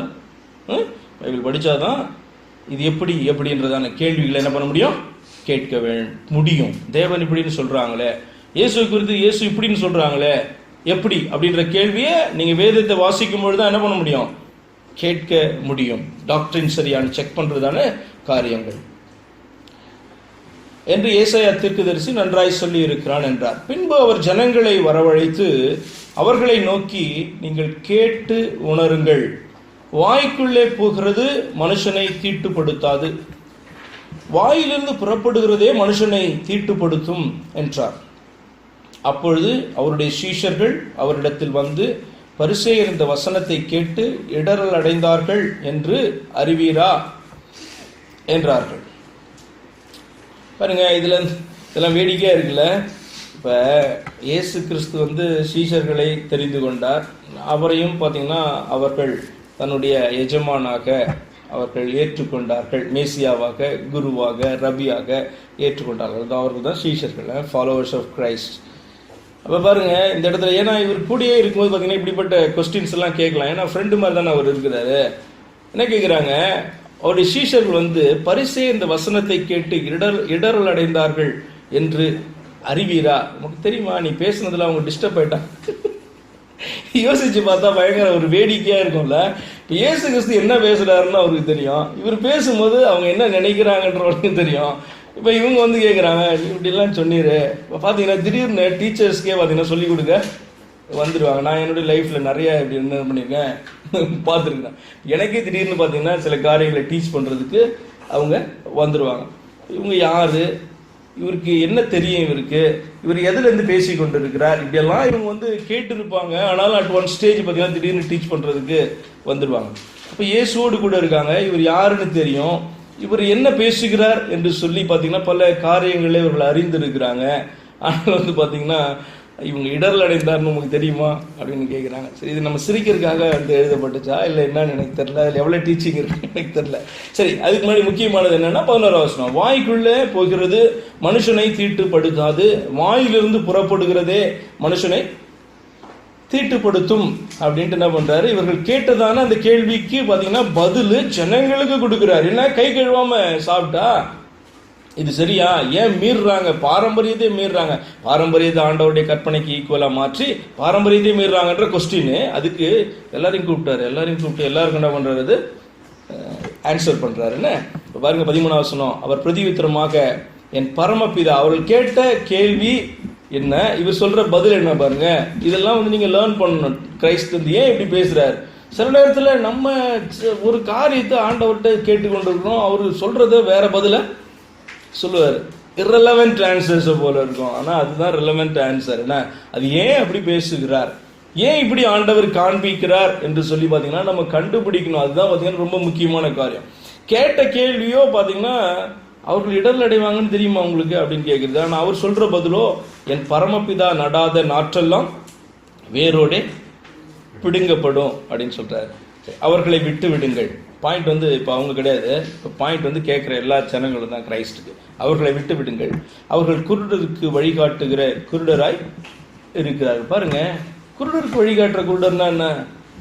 இப்போ வெளிச்சம் இருக்கிறவன் தான் என்ன பண்ண முடியும், வெளிச்சத்துக்குள்ள ஜனங்களை நடத்த முடியும். கிரைஸ்ட் மட்டும்தான் பார்த்தீங்க அப்படின்னு சொன்னால் ஜனங்களை டார்க்னஸ்லேருந்து வெளிச்சத்துக்கு கொண்டு வர முடியும். இப்போ குருடனுக்கு பார்த்தீங்கன்னா வெளிச்சம் இருக்கிறவன் என்ன பண்ண முடியும், கையை பிடிச்சி வழிகாட்ட முடியும். குருடனுக்கு வழிகாட்ட முடியுமா அப்படின்னு சொன்னால் குருடனுக்கு வழிகாட்ட முடியாது. 2 பேர் என்ன பண்ணுவாங்க, அவர் சொல்கிறபடியே குழியில் விழுவார்கள் அல்லவா அப்படி சொல்கிறார். இப்போ இதுலேருந்து ஆண்டவர் இன்னொரு காரியத்தையும் சொல்லி கொடுக்குறாரு. என்ன அப்படின்னா, அவர்களுக்கு சொல்லி கொடுக்கிறதான அந்த பரிசேயர் வேத பாரகரும் என்ன பண்ணணும், குருடராக இருக்காங்க. அவரிடத்துல கற்றுக்கொள்ள குருடராக இருக்காங்க. அப்படின்னு என்ன அர்த்தம், 2 பேருமே ரட்சிக்கப்பட வேண்டும். டீச்சர்ஸும் ரட்சிக்கப்படணும் அப்படின்னு சொல்றாரு. அதாவது அவர்களுடைய கண்கள் முதலாவது திறக்கப்பட வேண்டும் அப்படின்னு சொல்றாரு. அப்போ சரியான டீச்சரை கண்டுபிடிக்கிறது ரொம்ப முக்கியமா, கிரைஸ்டை காட்டிலும் அவருடைய வார்த்தையை காட்டிலும் சரியான டீச்சிங் வேற எங்கேயுமே கிடைக்காது. புரியுதா? அப்போ சரியான டீச்சர், இந்த நல்ல நம்ம சொல்லுவோம், நல்ல ஒரு ஆவிக்குரிய சபையை நீங்கள் தெரிந்து கொள்ளுங்க, நல்ல பிரசங்கம் கிடைக்கிற சபையை தெரிந்து கொள்ளுங்க. அப்படிதான் நம்ம என்ன பண்ணுவோம், சொல்லி அனுப்புவோம். நீங்கள் இங்கேருந்து போனீங்கன்னா நானும் அந்த காரியத்தை தான் சொல்லுவேன். நல்ல ஒரு சபையோடு கூட உங்களை இணைத்து கொண்டு நீங்கள் வளருங்க அப்படிதான் நான் சொல்லி அனுப்பேன். ஆனால் உங்களுக்கு எப்பயுமே தெரியணும், டீச்சர்ஸை கண்டுபிடிக்கிறது ரொம்ப ரொம்ப கடினமான காரியம். போதகர் நல்லவராக இருக்காரா அப்படின்னு கண்டுபிடிக்கிறது ரொம்ப ரொம்ப கடினமான காரியம். அதுக்கு தான் ஆண்டவர் என்ன பண்ணியிருக்காரு, என்னைக்கு வேத வார்த்தையை விட்டு மாறி அவர்கள் போதிக்க ஆரம்பிக்கிறார்களோ, ஒன்று பார்த்தீங்கன்னா அவர்கள் குருடராக இருக்கிறாங்க, இல்லை அந்த குறிப்பிட்ட சப்ஜெக்டில் பார்த்தீங்கன்னா அவங்களுக்கு இன்னும் நாலேஜ் இல்லை, அல்லது அந்த குறிப்பிட்ட காரியத்தில் அவர்கள் குருடாக இருக்கிறாங்கன்னு சொல்லி எடுக்கலாம். உடனே பார்த்தீங்கன்னா ஒரு சப்ஜெக்ட் அவர் தப்பாக போதிக்கிறதுனால அவரே ராங் டீச்சர் அப்படின்ட்டு ஆன் த ஹோல் சொல்லிட முடியாது. அந்த சப்ஜெக்டில் அவருக்கு நாலேஜ் இல்லை, அது தொடர்ந்து தெரிந்ததை போலயே தவறான காரியத்தை போதித்து கொண்டிருக்கிறாருன்னா வேற ஒரு ஸ்பிரிட் அந்த காரியத்தை சொல்லிக் கொடுக்குது. பாயிண்ட் என்ன அப்படின்னு சொன்னா, அவர்களும் ஆண்டவரை ஏற்று என்னடா அவர் ஆஃபன்மா பண்ணிட்டு புலிஷன் ஆஃப் பண்ணிட்டு ஆஃப் பண்ணு, யூ ஹாவ் த ரைட். சரி, அப்ப பாருங்க, கர்த்தர் இந்த இடத்துல சொல்லுகிற காரியம், அவர்களும் ரட்சிக்கப்படணும். அவர்களே ரட்சிக்கப்படாதவர்கள் மற்றவர்களை ரட்சிப்புக்குள்ளாக நடத்த முடியாது. அதுதான் பார்த்தீங்கன்னா இதில் கிடைக்கிற நமக்கு கிடைக்கிற இன்னொரு போதனை. சரி, 15.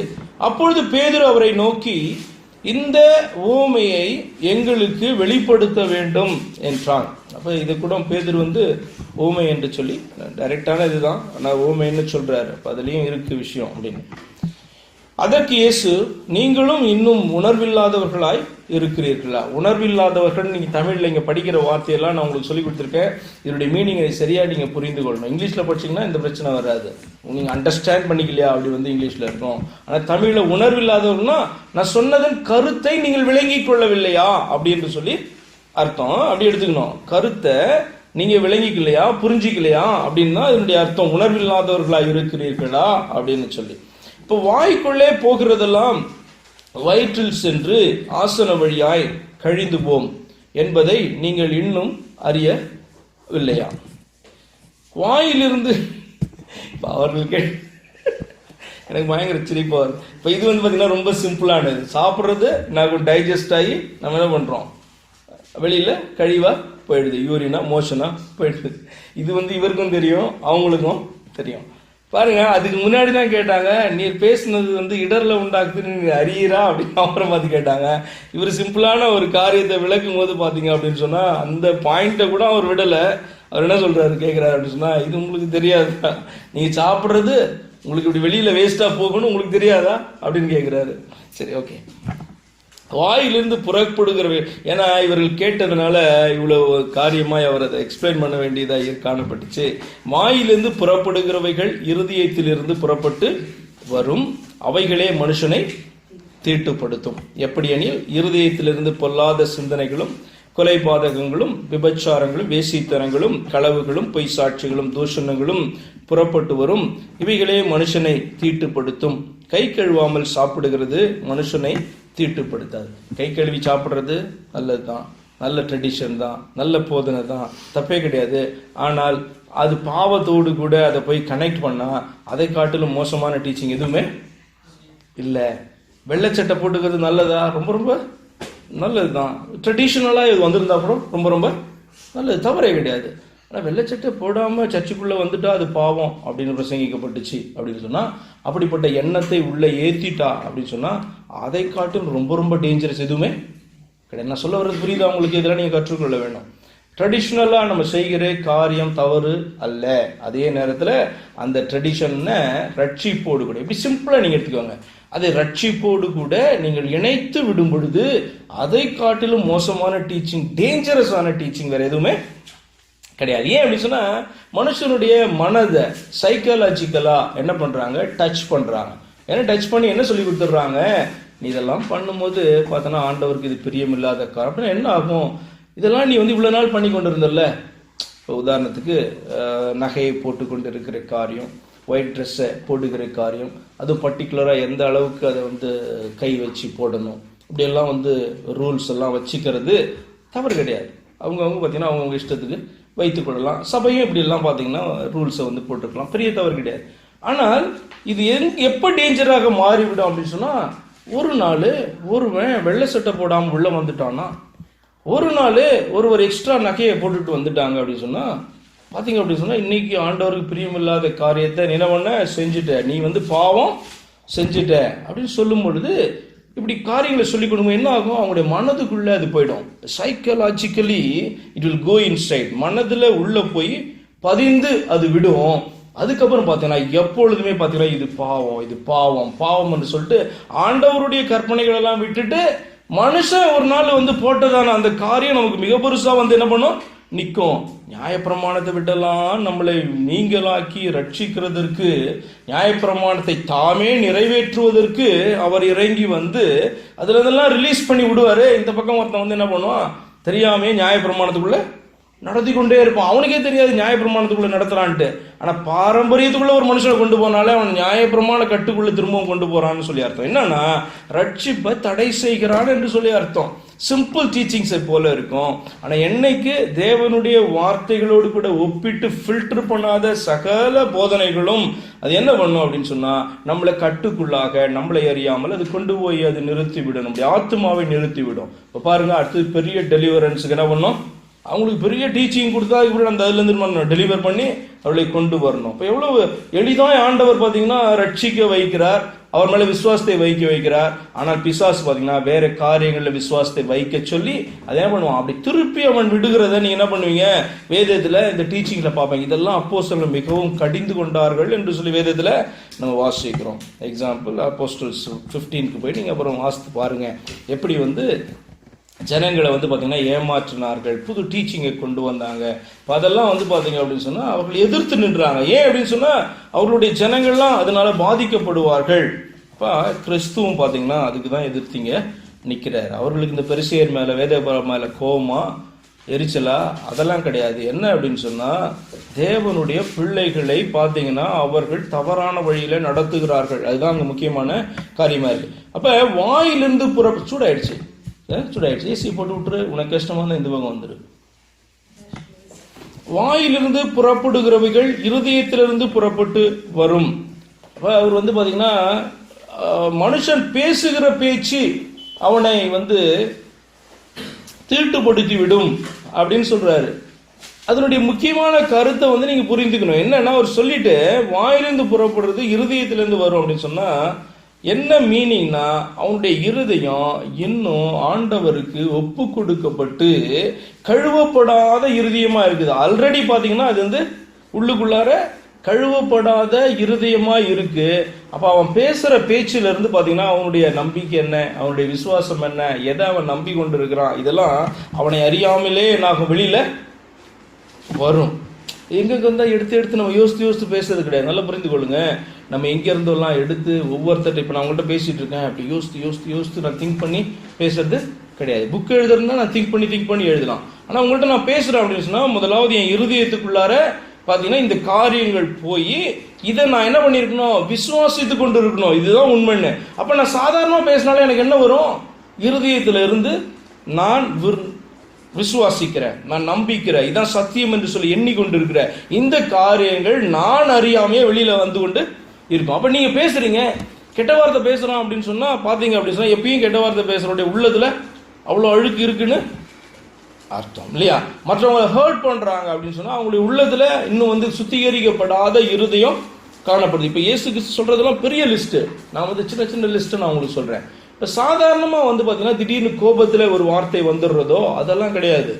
சாதாரணமாக பேசும் பொழுதே ஒரு மனுஷனிடத்துல இருந்து புறப்பட்டு வருகிற வார்த்தைகளை வச்சு பார்த்தீங்கன்னா நீங்கள் அவர்களை ஓரளவு கண்டுபிடித்து விடலாம். முடியுமா? முடியாதா? ஒரு சாதாரண மனுஷன் இப்போ உங்களோடு கூட 10 நிமிஷம் நான் நின்று பேசுகிறேன், ஏதாவது ஒரு காரியத்தை குறித்து, ஏதாவது ஒரு சப்ஜெக்டை குறித்து, அல்லது வேத வார்த்தைகளை குறித்து பேசுகிறோம், நம்ம பேசுகிறோம், சம்பாஷிக்கிறோம், we are having a conversation அப்படின்னா உங்களுடைய வேத அறிவு எந்த அளவில் இருக்குது அப்படின்னு சொல்லிட்டு என்னால் என்ன பண்ண முடியும்? ஆஸ் அ டீச்சர் என்னால் கண்டுபிடிச்சிட முடியும்.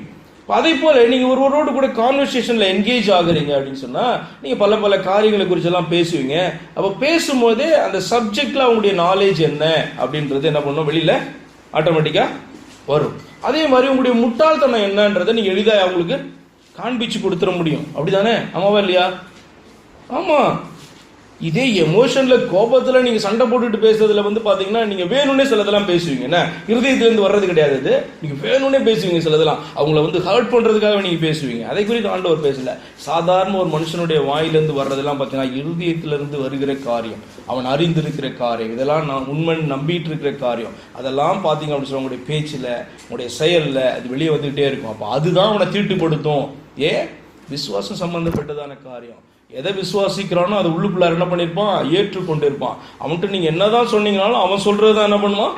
அவன் சொல்லிட்டு இருப்பான். அவன் சொல்றது தான் அவன் பேசி கொண்டு இருப்பான். காரணம் என்ன அப்படின்னு சொன்னால் உள்ளத்துல அவன் அது சரி என்று விசுவாசித்து கொண்டு இருப்பான். ஒரு கட்டுல இருப்பான். அதை உடைச்சி கொண்டு வர்றது கஷ்டமா இருக்கும். அப்ப வாயில சாப்பிடுறது அது வந்து மனுஷனை தீட்டுப்படுத்திடாது, அது போய் அவனுடைய ஆத்மாவை அசூசிப்படுத்தி விடாது. அதே நேரத்தில் உள்ளத்திலேருந்து வெளியில் வருகிற வார்த்தைகள் அசூசிப்படுத்திடணும்னு சொன்னால் வெளியில் வர்ற வார்த்தை அவனுடைய அவிசுவாசத்தெல்லாம் காமிச்சு கொடுக்கும். அவன் இயேசு ஏற்றுக்கொண்டானா ஏற்றுக்கொள்ளலையானலாம் காமிச்சு கொடுக்கும். இவ்வளவு காரியத்தை பார்த்தீங்கன்னா அவனுக்குள்ளேருந்து வர. இப்போ இவர்கள் கேட்டதான அந்த ஒரு கேள்வியிலே கண்டுபிடிச்சாரு இவங்க யாருன்ட்டு. புரியுதா? ஜீசஸ் வந்து காடு. ஆனால் ஒரு நல்ல டீச்சராக இருந்தால் இவன் கேட்குற அந்த கேள்வியிலே என்ன பண்ணுவான்? இவன் என்ன இன்டென்ஷனோட வந்து இவன் கேட்கிறான் அப்படின்றத என்ன பண்ணுவாங்க? அவங்க கண்டுபிடிப்பாங்களா? கண்டுபிடிக்க மாட்டாங்களா? அப்போ ஏன் கேட்குறான்? கற்றுக்கொள்ள கேட்குறானா அல்லது குற்றப்படுத்த கேட்கிறானா அப்படின்றது பார்த்தீங்க அப்படின்னு சொன்னா தெரிந்து விடும் இல்லையா? அப்போ அவர்கள் கேட்ட கேள்வி அவருடைய இன்டென்ஷனை வச்சு இவர்களுக்குள்ள என்ன இருக்கு அப்படின்றத என்ன பண்ண முடியும்? வெளியில நம்மளே கொண்டு வர முடியும். அப்போ கிரைஸ்ட் கொண்டு வருவார், ஆனால் சந்தேகமே இல்லாமல் கொண்டு வருவார். அதை குறித்து தான் பார்த்தீங்கன்னா எல்லாரையும் ஜனங்களுக்கு டீச்சிங் கொடுக்குறாரு. 21வது வசனம், பின்பு இயேசு அவ்விடம் விட்டு புறப்பட்டு தீரு சீதோன் பட்டணங்களின் திசைகளுக்கு போனார். பாருங்க, இது வந்து இந்த கலிலேயாவை விட்டு பார்த்தீங்கன்னா அதர் சைடு வெஸ்டர்ன் சைடுக்கு வந்து போகிறதான, இப்போ இஸ்ரேல் தேசத்தில் இப்படி நடுவில் வரும் கலிலேயா கடல், அதில் வெஸ்டர்ன் சைடுக்கு போகிறதான காரியம். இப்போ லீபனோன் அந்த ஏரியா தான் பார்த்தீங்கன்னா சீதோன் அப்படின்னு சொன்னால் அந்த ஏரியாவை தான் அது குறிக்கும் ஆக்சுவலாக.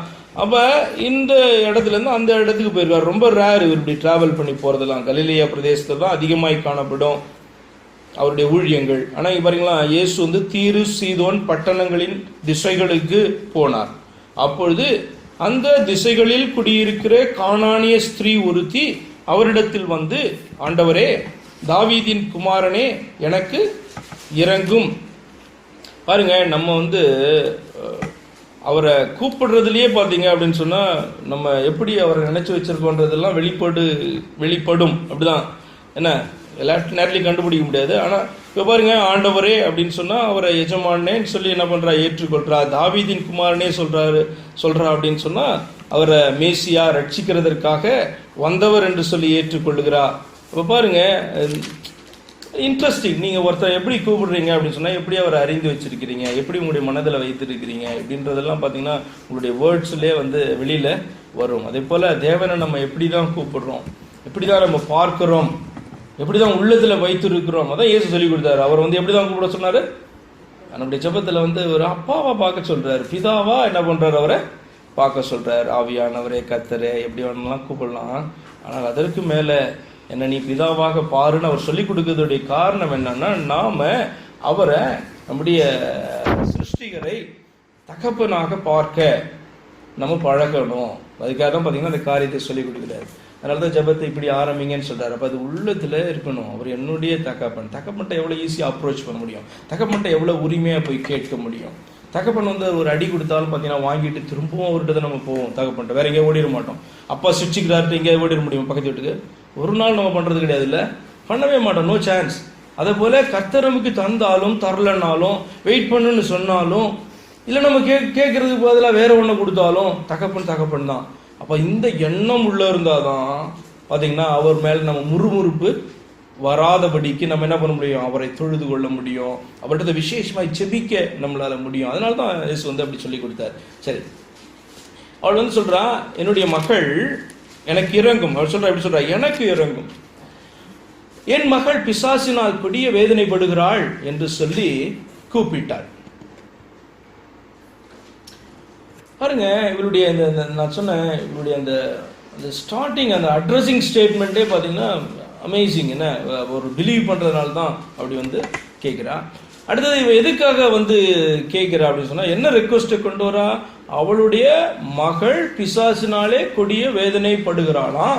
அப்போ வந்து என்ன கேட்டிருக்கணும்? யாருக்கு இறங்க சொல்றா? இப்ப யாருக்கு இறங்க சொல்றா? எனக்கு இறங்கும் அப்படி கேட்கிறாரு. இப்ப நம்ம வந்து ஜபத்துல போயிட்டு நம்ம கேட்கிறோம் ஒருத்தருக்கு அப்படின்னு சொன்னா, அவளுக்கு இறங்கும்னு நம்ம பெருசா வந்து ரெக்கமெண்ட் பண்ண வேண்டிய அவசியம் கிடையாது. ஏன்னா கர்த்தர்கிட்ட நம்ம பெரிய ரெக்கமெண்டேஷன்லாம் ரொம்பலாம் வைக்க முடியாது. ஏன்னா நம்மளை காட்டிலும் அதிகமாய் வந்து அவர்களை நேசிக்கிறவர் கர்த்தர். இந்த நேரத்தில் என்ன கேட்கிறாவ?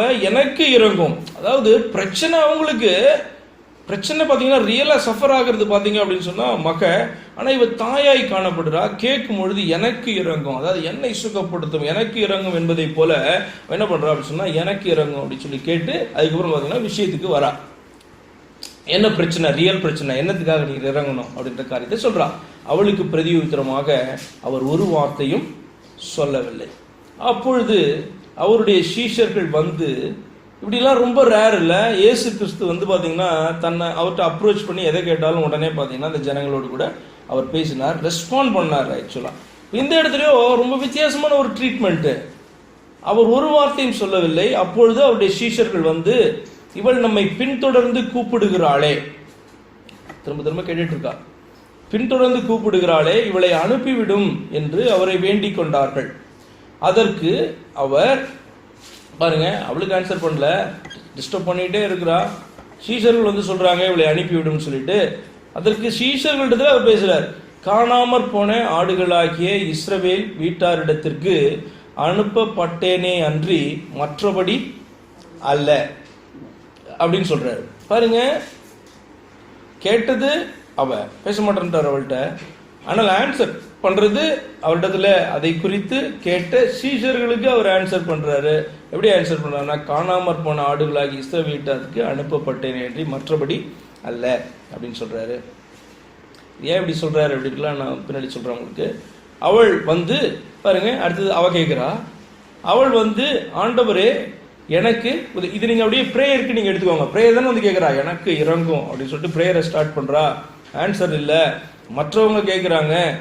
அப்போ வந்து பார்த்தீங்கன்னா அவங்களுக்கு ஆன்சர் பண்ணுறாரு, இவளுக்கும் ஆன்சர் பண்ணல. ஆன்சர் வந்து இவளுக்கு தான் வேணும், ஆனால் ஆன்சர் வந்து யாருக்கோ ஆண்டவர் என்ன பண்ணியிருக்காரு, கொடுத்துட்டு இருக்கிறாரு. ஆனால் பார்த்தீங்கன்னா இவ திரும்ப பிரேயரை கண்டினியூ பண்ணுறான். அவள் வந்து, ஆண்டவரே எனக்கு உதவி செய்யும் என்று அவரை பணிந்து கொண்டாள், வர்ஷிப் பண்ணுறா அவரை. அவர் அவளை நோக்கி இப்ப என்ன பண்றாரு, இப்ப அவளோட பேசுறாரு. அவளை நோக்கி ஃபேவரபிளான ஆன்சரை கொடுக்குறாரா? ஜெபத்துக்கு ஃபேவரபிளான ஆன்சரா? இல்ல. பாருங்க எப்படி பேசுறாரு. அவளை நோக்கி, பிள்ளைகளின் அப்பத்தை எடுத்து நாய்க்குட்டிகளுக்கு போடுகிறது நல்லதல்ல என்றார். இப்பதான் பாத்தீங்கன்னா பாருங்க, ஜெபம் வந்து எவ்வளவு நேரம் பண்ண வேண்டியதா இருக்கு ஆண்டவர்கிட்ட கான்வர்சேஷனை ஆரம்பிக்கிறதுக்கு. சும்மா கொஞ்ச நேரம் பண்ணிட்டு போறது கிடையாது. ஆண்டவர் ஆன்சர் பண்ற வரைக்கும், அவர் பேசுகிற வரைக்கும், அவர் இறங்குற வரைக்கும் அதில் நிறைய காரியங்களை ஆண்டவர் கற்றுக் கொடுப்பார். அப்ப பாருங்க, நல்லதல்ல என்றார். அதற்கு அவள், மெய்தான் ஆண்டவரே, ஆகிலும் நாய்க்குட்டிகள் தங்கள் எஜமான்களின் மேஜையிலிருந்து விழும் துணிக்கைகளை தின்னுமே என்றார். இயேசு அவளுக்கு பிரதியுத்தரமாக, ஸ்திரீயே, இப்ப பாருங்க கான்வர்சேஷன் ரொம்ப டீப்பா அழகாய் போகுது. ஸ்திரீயே, உன் விசுவாசம் பெரிது, நீ விரும்புகிறபடி உனக்கு ஆக கடவுது என்றார். அந்நேரமே அவள் மகள் ஆரோக்கியம் மானாள். பாருங்க, நீங்க தொடர்ந்து ஆண்டவரை தேடும் பொழுது அவர் வந்து பாத்தீங்க அப்படின்னு சொன்னா உங்களுக்கு பதில் கொடுக்காம என்ன பண்ண மாட்டாரு, இருக்க மாட்டார். உங்களை டெலிவர் பண்ணாம, பர்டிகுலரா இது வந்து பார்த்தீங்கன்னா டெலிவரன்ஸை குறித்த காரியம், விடுதலையை குறித்ததான காரியம். விடுதலைக்காக ஆண்டவரை தேடும் பொழுது பார்த்தீங்கன்னா விடுதலை நேரமானாலும் ஏன் நேரமாகுது அப்படின்ற காரியம் வந்து பார்த்தீங்கன்னா ஆராய்ச்சி பண்ணுவதை காட்டிலும் டெலிவரன்ஸை ஆண்டவர் கொடுக்கிறவர் அப்படின்றது. அது மாத்திரம் இல்லை, ஹானர் பண்ணுறாரு பாருங்களேன். 28வது வசனம் பார்த்தீங்கன்னா அவளை ஹானர் பண்ணுறாரு. எப்படி சொல்கிறாரு? அவளை பார்த்து வேதத்தில் இப்படி நீங்கள் எங்கேயுமே பார்க்க முடியாதுன்னு, இயேசு கிறிஸ்து ஒருவருடைய விசுவாசத்தை பார்த்து உன் விசுவாசம் பெரிது அப்படின்ட்டு பார்த்தீங்க அப்படின்னு சொன்னால் சொன்னதை பார்க்க முடியாது. இந்த செஞ்சுரியனை பார்த்து, நூற்றுக்கு அதிபதியை பார்த்து அவன் உன்னுடைய விசுவாசத்தை பார்த்து என்ன பண்ணுவார்? ஜனங்களை பார்த்து ஆண்டவர் சொல்லுவார், நான் இஸ்ரவேலுக்குள்ள இப்படிப்பட்ட விசுவாசத்தை, இவனுடைய விசுவாசத்தை நான் பார்க்கல அப்படின்னா அவனை குறித்து சாட்சி சொல்லுவார். ஆனால் ஒரு ஆளை பார்த்தே நேராகவே உன் விசுவாசம் பெரியுது அப்படின்னு இயேசு கிறிஸ்து வேதத்தில் எனக்கு தெரிஞ்சு சொல்லி இருக்கிறத நான் பார்க்கல. அப்போ இது எவ்வளோ பெரிய ஹானர் பாருங்களேன். ஒருவனுடைய விசுவாசத்தை பார்த்து உன் விசுவாசம் ரொம்ப பெருசு அப்படின்னு ஆண்டவர் சொல்லுகிறபடியான ஒரு விசுவாசம் பார்த்தீங்க அப்படின்னு சொன்னால் இவளுக்கு காணப்பட்டதுன்னா அவளை ஹானர் பண்ணுறாரு. எப்போ? முதல்ல வந்து பேசவே இல்லை. அடுத்தது பார்த்தீங்க அப்படின்னு சொன்னால் நாய்க்குட்டின்ட்டு என்ன பண்ணுறாரு? இன்சல்ட் பண்ணுறாரு. ஆக்சுவலாக நாய்க்குட்டினா அப்போ இஸ்ரவேல் ஜனங்களை தன்னுடைய பிள்ளைகளுக்கு ஒப்பிட்டும் இந்த ஸ்திரீயையும் அந்த தேசத்திலே காணப்படுகிற அந்த புறஜாதிகளையும் என்ன பண்ணுறாருன்னா நாய்க்குட்டிக்கு பார்த்தீங்கன்னா ஆல்ரெடி சாஃப்ட் ஆகிட்டார் அவர். ஏன் அப்படின்னா இஸ்ரவேல் ஜனங்க மற்றவர்களை என்ன பண்ணுவாங்க?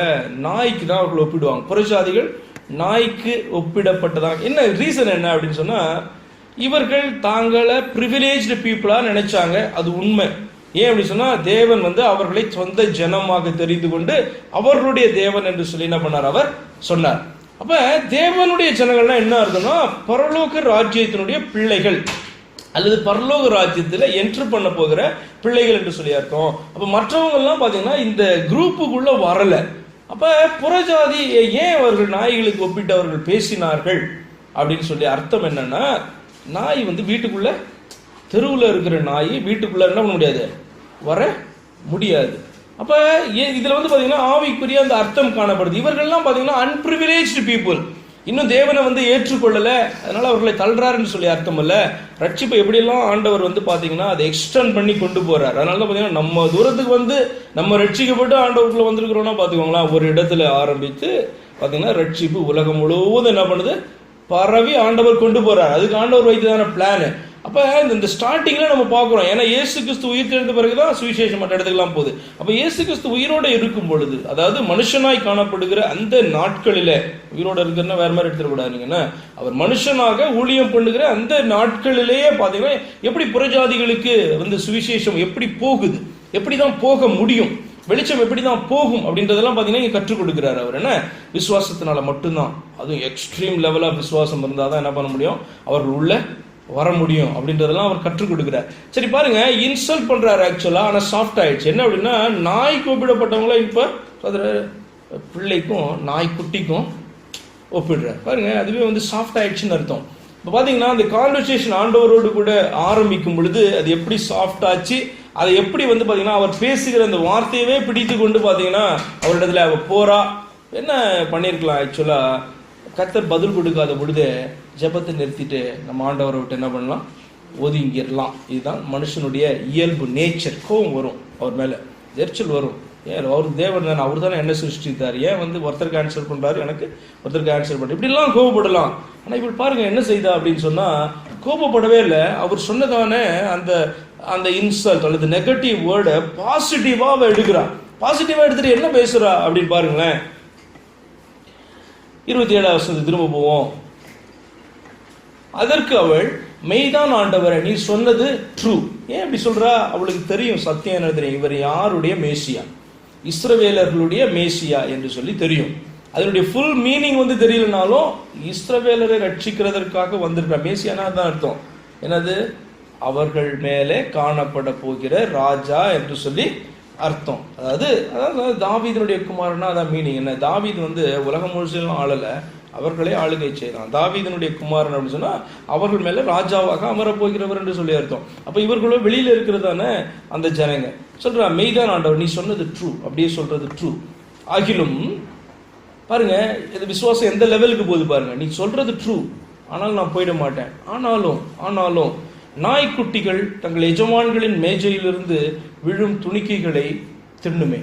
பாருங்க, ஆண்டவர் கொடுக்கறதான ஆன்சரை பாசிட்டிவா எடுக்கிறதுக்கு நம்ம பழகினாதான் பார்த்தீங்கன்னா என்னதுக்காக ஆண்டவர் இப்படி பேசுகிறார், என்னதுக்காக ஆண்டவர் இப்படி பிஹேவ் பண்றார், எப்படி ஏன் இதற்காக நம்ம தன்னுடைய முகத்தை ஏன் இப்படி காமிக்கிறார் நம்ம கிட்ட அப்படின்றதெல்லாம் நம்ம என்ன பண்ணுவோம், புரிந்து கொள்வோம். இப்போ அவர் சொல்றதான அந்த பதிலிருந்தே பார்த்தீங்கன்னா கான்வர்சேஷனை கண்டினியூ பண்றது மாத்திரம் கிடையாது, அதை பாசிட்டிவா எடுத்துக்கொண்டு பார்த்தீங்கன்னா அவரிடத்துல பேசுகிறதான ஒரு ஸ்திரீயாய் அவள் காணப்பட்டாள். அதனால தான் அவர் சொல்றாரு, உன் விசுவாசம் பெரியது. பாருங்க, நீர் இஸ்ரவேலை ஆசீர்வதிக்கிறதுக்கு தான் நீர் வந்திருக்கிறீர், இஸ்ரவேலை ஆசீர்வதிக்கிறது தான் உமக்கு பிரியம், அவங்களுக்கு தான் நீர் ஃபீட் பண்ணுவார், அவங்க எல்லாம் உங்களுடைய சில்ட்ரன். ஆனா அவங்க எல்லாம் உங்களுடைய மேஜை சுத்தி அவர்கள் அமர்ந்திருக்கும் பொழுது அவங்க எல்லாம் சாப்பிடுறாங்க, திருப்தி அடைகிறாங்க. ஆனா கீழே விழறதை எடுத்து அவர்கள் என்ன பண்ண மாட்டாங்க, பிள்ளைகள் சாப்பிட மாட்டாங்க, இது வேஸ்ட் இல்லையா, கீழே விழுகிற காரை பெருக்கி தள்ள போறாங்க. அவர் சொல்றா, நீர் அவர்களை ஆசீர்வதிப்பீர், அவருடைய தேவன் எல்லாமே எனக்கு தெரியும். ஆனா அந்த கீழே விழுதுல, அந்த பிள்ளைங்க கீழே போடுதுல, அதை பாத்தீங்கன்னா அந்த நாய்க்குட்டி நீர் சொன்னல, அது பாத்தீங்கன்னா அதை சாப்பிடுவதற்கு அதுக்கு உரிமை இருக்கு இல்லையா, அப்படி உங்களுடைய ஆசீர்வாதத்துல கொஞ்சம் எனக்கு கீழே விழுதுல, வேஸ்ட் ஆகுது, காணப்படுது இல்ல, எக்ஸ்ட்ராவா கிடைக்குது இல்ல, அந்த ஆசீர்வாதத்தை என்ன பண்ணுங்க, எனக்கு கொடுங்க, அந்த இரக்கத்தை என்ன காமிங்க அப்படின்னு சொல்லி அவ கேட்கிறா. பாருங்க எவ்வளவு ஒரு வண்டர்ஃபுல் பிரேயர். எந்த அளவுக்கு அவ பாத்தீங்கன்னா அவரை விடாம அவர் பிடித்து செபிக்கிறா. ஏன்னா அவளுடைய பர்பஸ் ஒண்ணுதான், அவளுக்கு டெலிவரன்ஸ் வேணும், அவருடைய ரெக்வஸ்ட் சால்வ் ஆகணும், தன்னுடைய மகளுடைய வேதனை நீங்கணும், இதுதான் அவருடைய போக்கஸ். அப்போ வந்தவன் பாத்தீங்கன்னா நடிக்கலாம் இல்ல, அவரை சரியாய் புரிந்து கொண்டு எப்படி பாத்தீங்கன்னா அவர் பேசுறா அப்படின்றத நீங்க இதுல பார்க்க முடியும். மிகவும் ஆச்சரியமான காரியம். சரி, அடுத்தது ஏன் இயேசு இப்படி நடந்து கொண்டார், ஏன் இப்படி பிஹேவ் பண்ணார் அப்படின்னு ஒரு கேள்வியை கேட்பீங்க அப்படின்னு சொன்னா, இது ரொம்ப சிம்பிள் ட்ரூத். இயேசு கிறிஸ்துனுடைய ஊழியம், மரிக்கிறதுக்கு முன்பாக காணப்படுகிற ஊழியம், அது புறஜாதிகளுக்கான ஊழியம் அல்ல. அவர் காணாமற் போன இஸ்ரவேலர்கள் மத்தியிலே வந்த அப்படின்னா என்ன அர்த்தம்னா, அந்த முழு இஸ்ரவேலை பார்த்தீங்கன்னா ஒரு ஆடா பார்க்கிறார். அவர்களுக்குள்ளே காணப்படுகிற ஆடுகளை சேர்க்கிறதற்கு அல்ல, இஸ்ரவேலே காணாமல் போனது, அவருடைய ஜனம் என்று சொல்லப்பட்ட அந்த இஸ்ரவேலே பார்த்தீங்கன்னா காணாமல் போயிடுச்சு. பார்த்தீங்கன்னா அதை மீட்க வேண்டும் அவர், அதற்காக பார்த்தீங்கன்னா அவர் மத்தியில் இறங்கி வந்தார். அதனால தான் அவர் சொல்லுவார், நீங்க காணாமற் போன இஸ்ரவேல் மத்தியில் நீங்க போய் ஜெபம் இது பண்ணுங்க, சுவிசேஷத்தை அறிவிங்க, வெளியில போகாதீங்க அப்படின்னு சொல்றாரு. இப்ப அவர் மனுஷனாய் உலாவிக் கொண்டிருந்த நாட்கள்ல மத்தேயு 8 நினைக்கிறேன், அந்த இடத்துல அவர் சொல்லி அனுப்புவாரு, நீங்க காணாமற் போன இஸ்ரவேலுடைய வில்லேஜுக்கெல்லாம் நீங்க போங்க, வேற வெளியில போகாதீங்கன்னு சொல்லி அனுப்புவார். எப்பதான் வெளியில அவர் உயிரோட எழுந்த பிறகுதான் பாத்தீங்க அப்படின்னு சொன்னா சுவிசேஷம் எல்லாருக்கும் அதுக்கப்புறம் தான் போனது. அவர் எல்லாருடைய மேசியா, எல்லாருடைய ரட்சகர் என்று சொல்லி எல்லாரும் அறிந்து கொண்டார்கள். அப்ப இயேசு மனுஷனாக இந்த உலகத்துல மரிக்கிறதுக்கு முன்பாக நடந்த அந்த நாட்களுடைய அந்த ஊழியம் அந்த இஸ்ரவேல் ஜனங்களின் மத்தியிலே காணப்படுகிறதான ஊழியமாய் காணப்படுகிறார். நீங்க பார்க்கவே முடியாது, இஸ்ரவேலை விட்டு அவர் வேற எங்கேயுமே என்ன பண்ணிக்க மாட்டாரு, ஊழியத்துல அவர் வெளியே போயிருக்க மாட்டார். இஸ்ரவேல் ஜனங்களே அவரை ரிஜெக்ட் பண்ணி, இஸ்ரவேல் ஜனங்களே அவரை ஒப்பு கொடுத்து அவரை பாத்தீங்கன்னா அவர்கள் கொல்ல வேண்டும். இதுதான் பாத்தீங்கன்னா அவருடைய முதல் வருகையினுடைய காரியம். அதனால அவர் சொல்றாரு என்ன அப்படின்னு சொன்னா, நான் வந்ததனுடைய பர்பஸ் முதல் வருகையில இதுதான் பர்பஸ் அப்படின்றத சிம்பிள் ஃபேக்ட சொல்றாரு அவர். என்ன ஆனாலும் புறஜாதிகளும் ரட்சிக்கப்பட முடியும் அந்த வேளையில கூட. எப்படி அப்படின்னு சொன்னா, விசுவாசத்தை இவர் மேல வைத்தார்கள் அப்படின்னு சொன்னா அவர்களும் இவரை அறிந்து கொண்டார்கள். நீங்க பாப்பீங்க அவருடைய ஊழியத்துல புறஜாதிகள் ரட்சிக்கப்பட்டதையும் பாப்பீங்க. ஆனா அவர்கள் எப்படிப்பட்ட விசுவாசத்தை காண்பித்தார்கள். அவர்கள் நியாயப்பிரமாணம் தெரியாது, தேவனுடைய வார்த்தை தெரியாது, பெரிய டீச்சிங் கிடையாது, ரொம்ப சிம்பிள். இவரை விசுவாசிச்சாங்க, ரட்சிக்கப்பட்டாங்க. அதுதான் பாத்தீங்கன்னா நம்ம நூற்றுக்கதிகளுடைய வாழ்க்கையிலையும் பாக்குறோம், இவருடைய வாழ்க்கையிலையும் அதான் கற்றுக் கொடுக்கிறார். நீ ரட்சிக்கப்பட முடியும், ஆனால் அப்படிப்பட்ட ஒரு விசுவாசத்தை, இஸ்ரவேலுக்குள்ளே இல்லாத ஒரு விசுவாசத்தை என் மேல வைக்க முடியுமா? பயங்கர கஷ்டம் இல்ல. இஸ்ரவேல் ஜனங்களுக்கு வேதம் உண்டு, பல டீச்சர்ஸ் தீர்க்கதரிசிகள் உண்டு, ஆனாலும் அவரை ஏற்றுக்கொள்ள மாட்டேன்றாங்க. ஆனால் புறஜாதியான ஸ்திரீ அங்கிருந்து இவரை ஏற்றுக்கொள்ளும் போது பாத்தீங்கன்னா அந்த இஸ்ரவேலருக்கு கிடைக்கிற அதே பிரிவிலேஜ் அவளும் பாத்தீங்கன்னா அவருடைய பிள்ளையாக மாற முடியும். எப்படின்னா விசுவாசத்தின் அடிப்படையில மாத்திரமே மாற முடியும். அதனால தான் ஆண்டவர் சொல்றார், அவளை பார்த்து உன் விசுவாசம் பெரிது. அவர் திரும்ப உயிரோடு எழுந்த பிறகு, பிரசங்கிக்கப்பட்ட பிறகு, அதற்கப்புறம் பார்த்தீங்க அப்படின்னு சொன்னா இவர் தான் நம்ம உலகத்துக்கே, இவர் தான் ரட்சகர், உலகத்துக்காக தான் இவர் அடிக்கப்பட்டார், இஸ்ரவேலருக்காக மாத்திரம் அல்ல என்கிறதெல்லாம் அதற்கு பின்பு தெரிந்ததான காரியம். இதெல்லாம் அறிந்து கொண்டு அவர் விசுவாசத்தை வைக்கல. அவர் அங்க இஸ்ரவேல் மத்தியில இஸ்ரவேலுடைய மேசியாவாக அவர்களால் பலரால் நிராகரிக்கப்பட்டு கொண்டிருக்கிற அந்த வேளையிலே அவள் என்ன பண்றா, அவர் மேல அப்படிப்பட்ட ஒரு விசுவாசத்தை வைக்கிறா. விசுவாசத்தின் அடிப்படையிலே மாத்திரமே பார்த்தீங்க அப்படின்னு சொன்னா யாருமே ரட்சிக்கப்பட முடியும். இன்னைக்கும் இஸ்ரவேலராக இருந்தாலும் சரி, மற்றவர்களாக இருந்தாலும் சரி, இப்படிதான் ரட்சிக்கப்பட முடியும் என்பதை என்ன பண்றாரு, அவர் சொல்லி கொடுக்கிறார் அவளுக்கு. என்ன அதுதான், அது உண்மையில அவளை இன்சல்ட் பண்ணணும்ன்றது கிடையாது. அவர் சிம்பிள் ஃபேக்ட் சொல்றாரு. மாத்திரமல்ல, அப்படியே நீ என்ன தேடுவ பிடிச்சிக்கிட்ட அப்படின்னு சொன்ன விட மாட்டேன் அப்படின்னா நான் உன்னை டெலிவர் பண்ணுவேன் அப்படின்றதையும் சொல்லி கொடுக்குறாரு. சரி, இயேசு அவ்விடம் விட்டு புறப்பட்டு கலிலேயா கடல் அருகே வந்து ஒரு மலையின் மேல் ஏறி அங்கே உட்கார்ந்தார். அப்பொழுது சப்பானிகள், குருடர், ஊமையர், ஊனர் முதலிய அநேகரை திரளான ஜனங்கள் கூட்டிக் கொண்டு இயேசுவினிடத்தில் வந்து அவர்களை அவர் பாதத்திலே வைத்தார்கள். அவர்களை அவர் சுஸ்தப்படுத்தினார். இவ்வளவு பேரை பண்ணியிருப்பார் நமக்கு தெரியல, பட் எல்லாரையும் பார்த்தீங்கன்னா சுகப்படுத்தினாங்க. ஊமையர் பேசுகிறதையும், ஊனர் சுஸ்தமடைகிறதையும், சப்பானிகள் நடக்கிறதையும், குருடர் பார்வையடைகிறதையும் ஜனங்கள் கண்டு ஆச்சரியப்பட்டு இஸ்ரவேலின் தேவனை மகிமைப்படுத்தினார்கள். பாருங்க, இவர்கள் இஸ்ரவேல், நான் சொன்னேன் இவர்கள் எந்த ஏரியாவில் இருக்காருன்னு சொன்னேன். இவர் வந்து பார்த்தீங்கன்னா அந்த வெஸ்டர்ன் சைட் ஆஃப் கலிலேயா லேக், அந்த பக்கம் கலிலேயா கடலுக்கு அந்த பக்கம் போயிட்டார். புறஜாதிகளுடைய ஏரியா அது. அங்கே தான் பார்த்தீங்கன்னா அந்த கானானிய ஸ்திரியை அவர் பார்க்குறாரு, டெலிவர் பண்ணுறாரு. இப்போ பார்த்தீங்கன்னா திரும்ப இப்போ பக்கத்தில் வந்து இன்னும் இந்த பக்கம் வரல. இப்போ இவர் இருக்கிற ஏரியாவே புறஜாதிகளுடைய ஏரியா, சீதோன் தீரு பட்டணங்களுடைய எல்லைகள், அந்த ஏரியாவில் தான் இருக்கிறார். இப்போ பாருங்க, இவர் செய்த காரியங்களை பார்த்து அவர்கள் யாரை மகிமைப்படுத்துறாங்களோ, இஸ்ரவேலினுடைய தேவனை அவர்கள் மகிமைப்படுத்தினார்கள். புறஜாதிகள் இஸ்ரவேலின் தேவனை மகிமைப்படுத்தினார்கள் அப்படின்னு சொல்லி நம்ம வாசிக்கிறோம் அந்த வசனத்துல.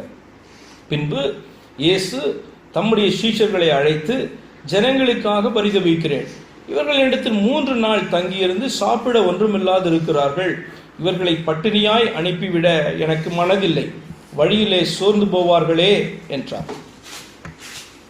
அதற்கு அவருடைய சீஷர்கள், இவ்வளவு திரளான ஜனங்களுக்கு திருப்தி உண்டாகும்படி வேண்டிய அப்பங்கள் இந்த வனாந்திரத்திலே நமக்கு எப்படி அகப்படும் என்றார்கள்.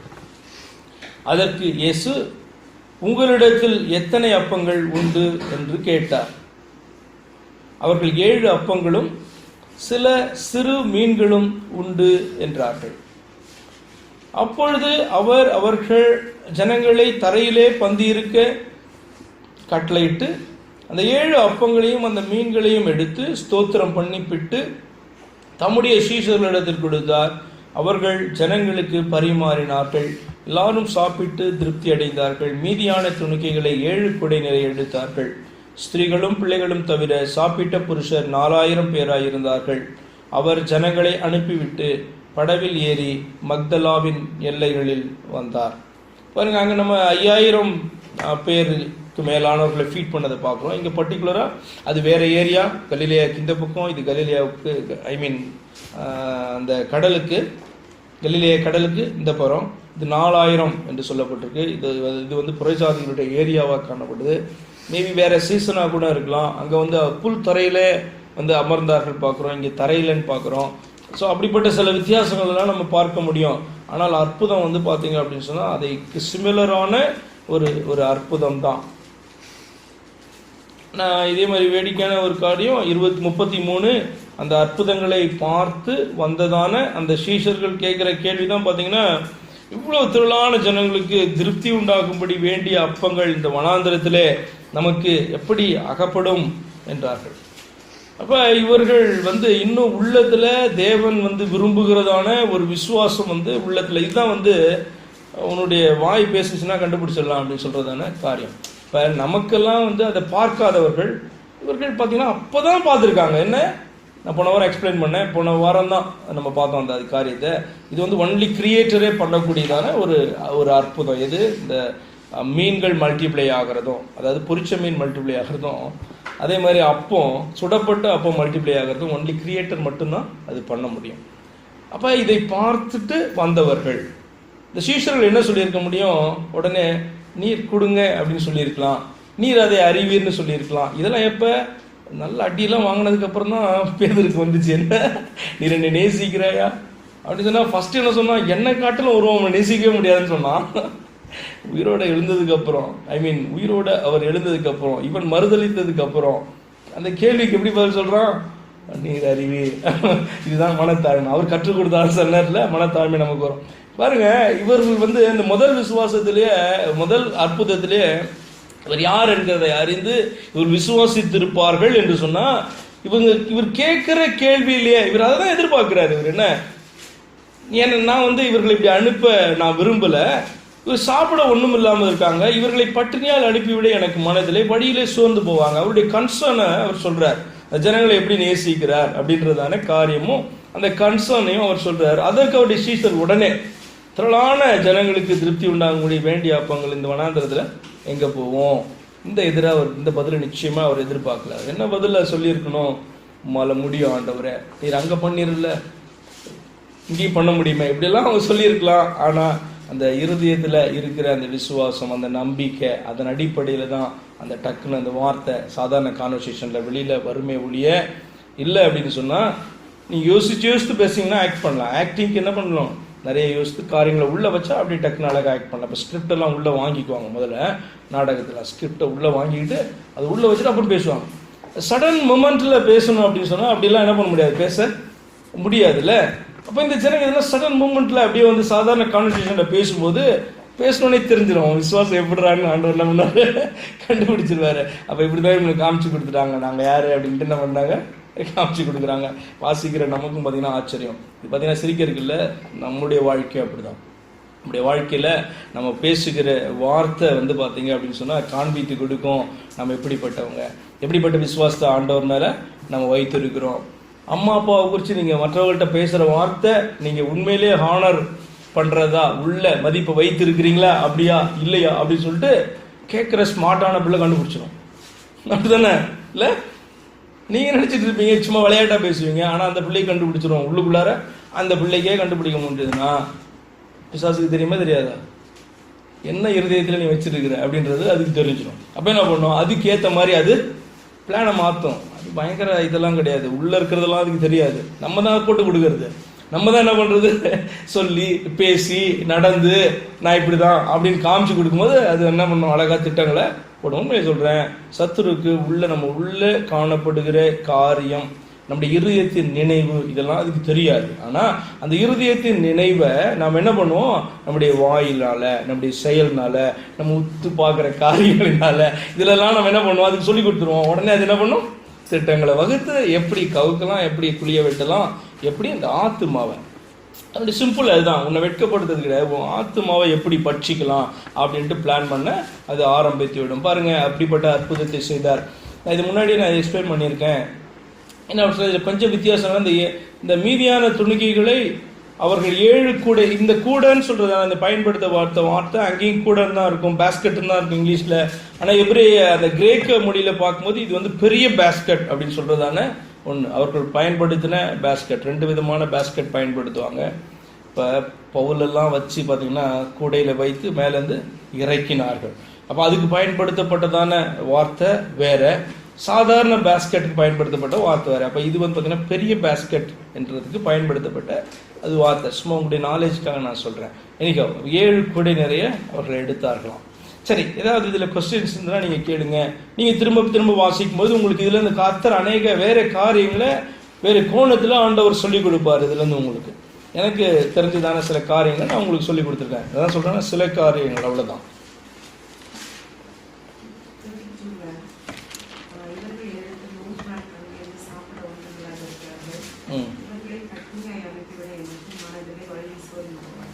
மூணு நாள் ஃபாஸ்டிங்காக இருந்தாங்களான்னு கொஸ்டின் தான்.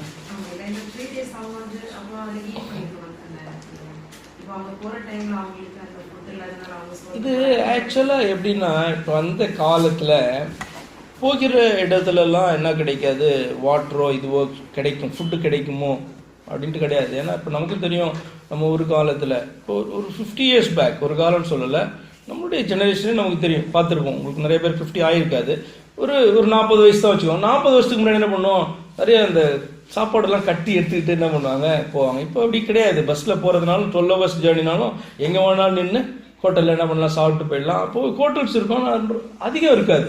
மணி சேவிங்காக இருக்கும் ஒன்று, இன்னொரு இடத்துல இன்னொரு பார்த்தீங்கன்னா கிடைக்காது அப்படின்ற ஒரு ரீசன். இப்போ அப்படி யோசித்து பாருங்கள், அதுக்கு முந்தின காலகட்டத்துக்குலாம் போகும் பொழுது நீங்கள் ஒரு இடத்துக்கு போகிறாங்க, இப்போ இயேசுவை பார்க்கறதுக்கு ஒரு வில்லேஜ் டு வில்லேஜ் போகிறாங்கனால என்ன பண்ணுவாங்க, அவங்களுக்கு தெரியும் இது ஒரு நாள் எடுக்குமா 2 நாள் எடுக்குமா ரிட்டர்ன் வர்றதுக்கு. அப்போ என்ன பண்ணுவாங்க, ஃபுட்டை பேக் பண்ணி அவங்க கொண்டு போவாங்க. இப்போ 3 நாள்னா கொண்டு வந்த ஃபுட்டெல்லாம் ஃபினிஷ் ஆகிருக்கும்.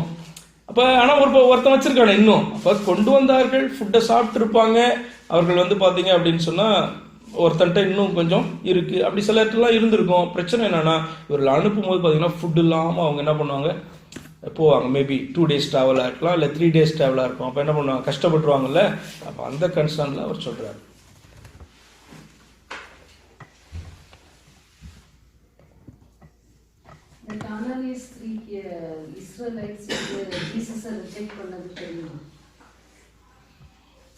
ஜீசஸ் ரிஜெக்ட் பண்ணாங்களே தெரியுமே. இப்போ வந்து ஓரளவுக்கு தெரிஞ்சிருக்கும். இப்போ ஏன்னா இப்போ நம்ம பார்க்குறோம், அங்கே இருக்க ஜனங்க இஸ்ரவேலின் தேவனை மகிமைப்படுத்தினார்கள் அப்படி சொல்லி பார்க்குறோம். அப்போ இஸ்ரவேலுக்கு ஒரு தேவன் உண்டுன்னு காணானியர்கள். ஏன்னா காணானியர்கள் வந்து பல தெய்வ வழிபாடுகள் உள்ளவர்கள், காணானில் இருக்கிறதான ஜனங்க. அப்போ அங்கே இருக்கிற ஜனங்களுக்கு வந்து இஸ்ரவேலுடைய தேவன் யார், அவர் ஒருவர் தான் அப்படின்னு சொல்லியெல்லாம் இவங்களுக்கு வந்து தெரியும். அப்போ அதை போல இந்த இயேசுன்னு ஒருத்தர் வந்திருக்கும் போது இவர் மாத்திரம் கிடையாது. இப்போ பார்த்தீங்கன்னா எலிசாவை கேள்விப்பட்டு அங்கே இருக்கிற ஒரு சின்ன பெண்ணிடத்துல கேட்டு நாகமாடுறவங்க ஒருத்தன் வரான் இல்லையா. அப்போ இங்கே இருக்கிற அந்த ஊழியர்கள் பார்த்தீங்கன்னா இப்போ கிங்குனா கிங்கை குறித்து கேள்விடுவாங்க, தீர்க்கதரிசினா அவனை குறித்து கேள்விப்பட்டுருவாங்க. அப்போ அங்கேருந்தெல்லாம் பார்த்தீங்கன்னா பெற்றுக்கொண்டதுக்கு வருவாங்களா அப்படின்னு சொன்னால் மேக்சிமம் அவாய்ட் பண்ணுவாங்க. ஏன்னா இன்னொரு தேசத்துக்குள்ளே போகணும், இன்னொரு தேசத்துக்குள்ளே போகிறதுக்கு பெர்மிஷன் வேணும். அவன் போயிட்டு தீர்க்கதரிசியை பார்க்கணுன்னா அது வந்து பார்த்தீங்கன்னா எங்கே இருப்பார்னே தெரியாது. அவர் பாட்டு புறப்பட்டாங்க எங்கே போயிட்டு இருப்பார். இவங்க எங்கே போய் பிடிக்கலான்னு பார்த்தா அவர் இன்னொரு எண்டில் எங்கேயாவது இருப்பார், பார்க்க முடியாதுன்னு, ரொம்ப கஷ்டம். அப்போ இங்கே பாருங்க, அதனால தான் அவர் ராஜா வந்து என்ன பண்ணுறான், நாகமான குறித்து லெட்டர் எழுதுகிறான், பிடிச்சி வையோன்னா நான் ஆள் அனுப்புகிறேன் நான் அப்படின்னு சொல்லிட்டு.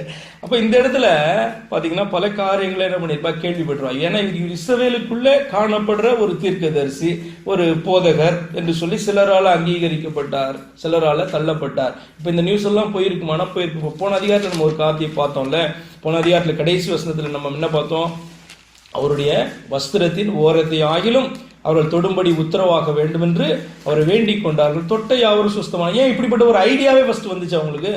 ஏன்னா ஒருத்தி வஸ்திரத்தின் ஓரத்தை தொட்டு சுகமாயிட்டா அப்படின்றது பெரிய நியூஸா என்ன பண்ணோம், பல இடங்களுக்கு போயிருக்கும்.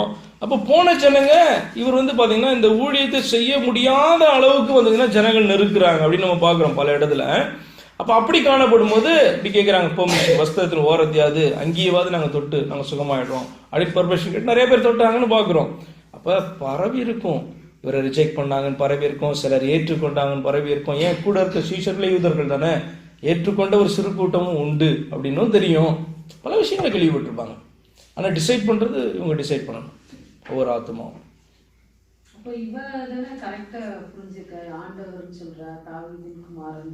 இஸ்ரவேல்ல சொன்னவங்களும் உண்டு, எல்லாரையும் நம்ம சொல்ல முடியாது. ஆனால் பெரும் கூட்டம் வந்து இவரை ரிஜெக்ட் பண்ணது உண்மை தானே. இப்போ தாவீதின் குமாரனே எனக்கு இறங்கும் என்று சொல்லி அந்த குருடன் வந்து கேட்குறான்ல, அவன் என்ன சொல்றான், ஆண்டவரேன்னு தான் அவரை சொல்றான்.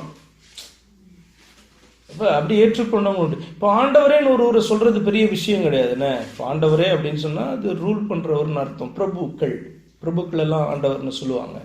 ஆனால் ஆண்டவரேன்னு சொல்லும்போது அவர் உள்ளதில் இவர் தான் ஆண்டவர் என்று சொல்லி விசுவாசிக்கணும். இப்போ கர்த்தாவேன்னு சொல்கிறது பெரிய விஷயம் கிடையாது. எவ்வளோ பேர் ரூல் பண்ணுறதெல்லாம் கர்த்தரான்னு பண்ணலாம், வைக்கலாம், கர்த்தாக்கள் என்று சொல்லி வைக்கலாம். ஆனால் அதே நேரத்தில் நம்ம அவரை கர்த்தர்னு சொல்கிறோம் அப்படின்னு சொன்னால் அது இயேசுவை குறிக்குதுன்ற சத்தியத்தை உள்ள அறிஞ்சு நம்ம சொன்னால் தான் அந்த கர்த்தர்ன்ற வார்த்தையில் அவர் மகிமைப்படுவார். அதே மாதிரி தான் என்னுடைய தேவனேன்னு சொல்லலாம்.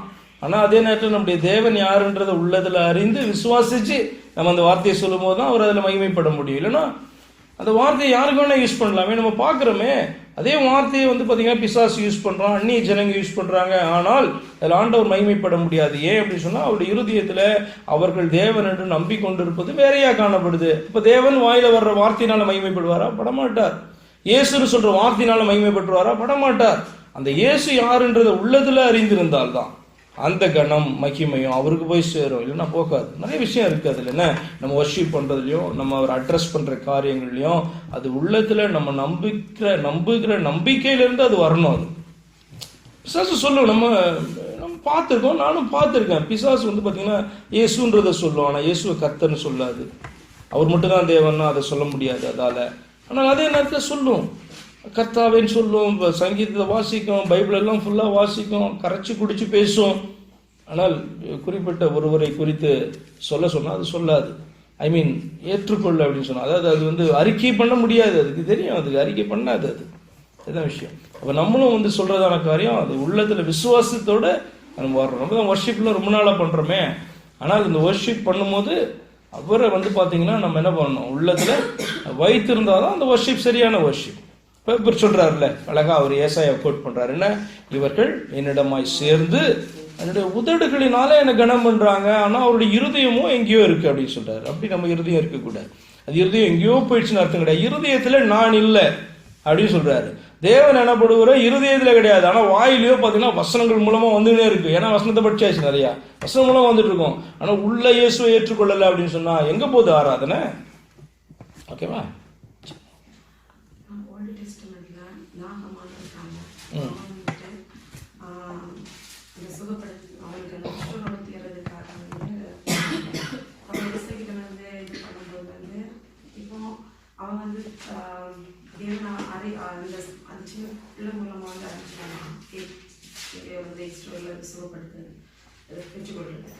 அப்ப எலிசாட்ட வந்து கேட்கும்போது வந்து அவன் அந்த இதை சொல்லலாம், யோர்தான் நதியில் வந்து இது பண்ணணும் அப்படின்ட்டு.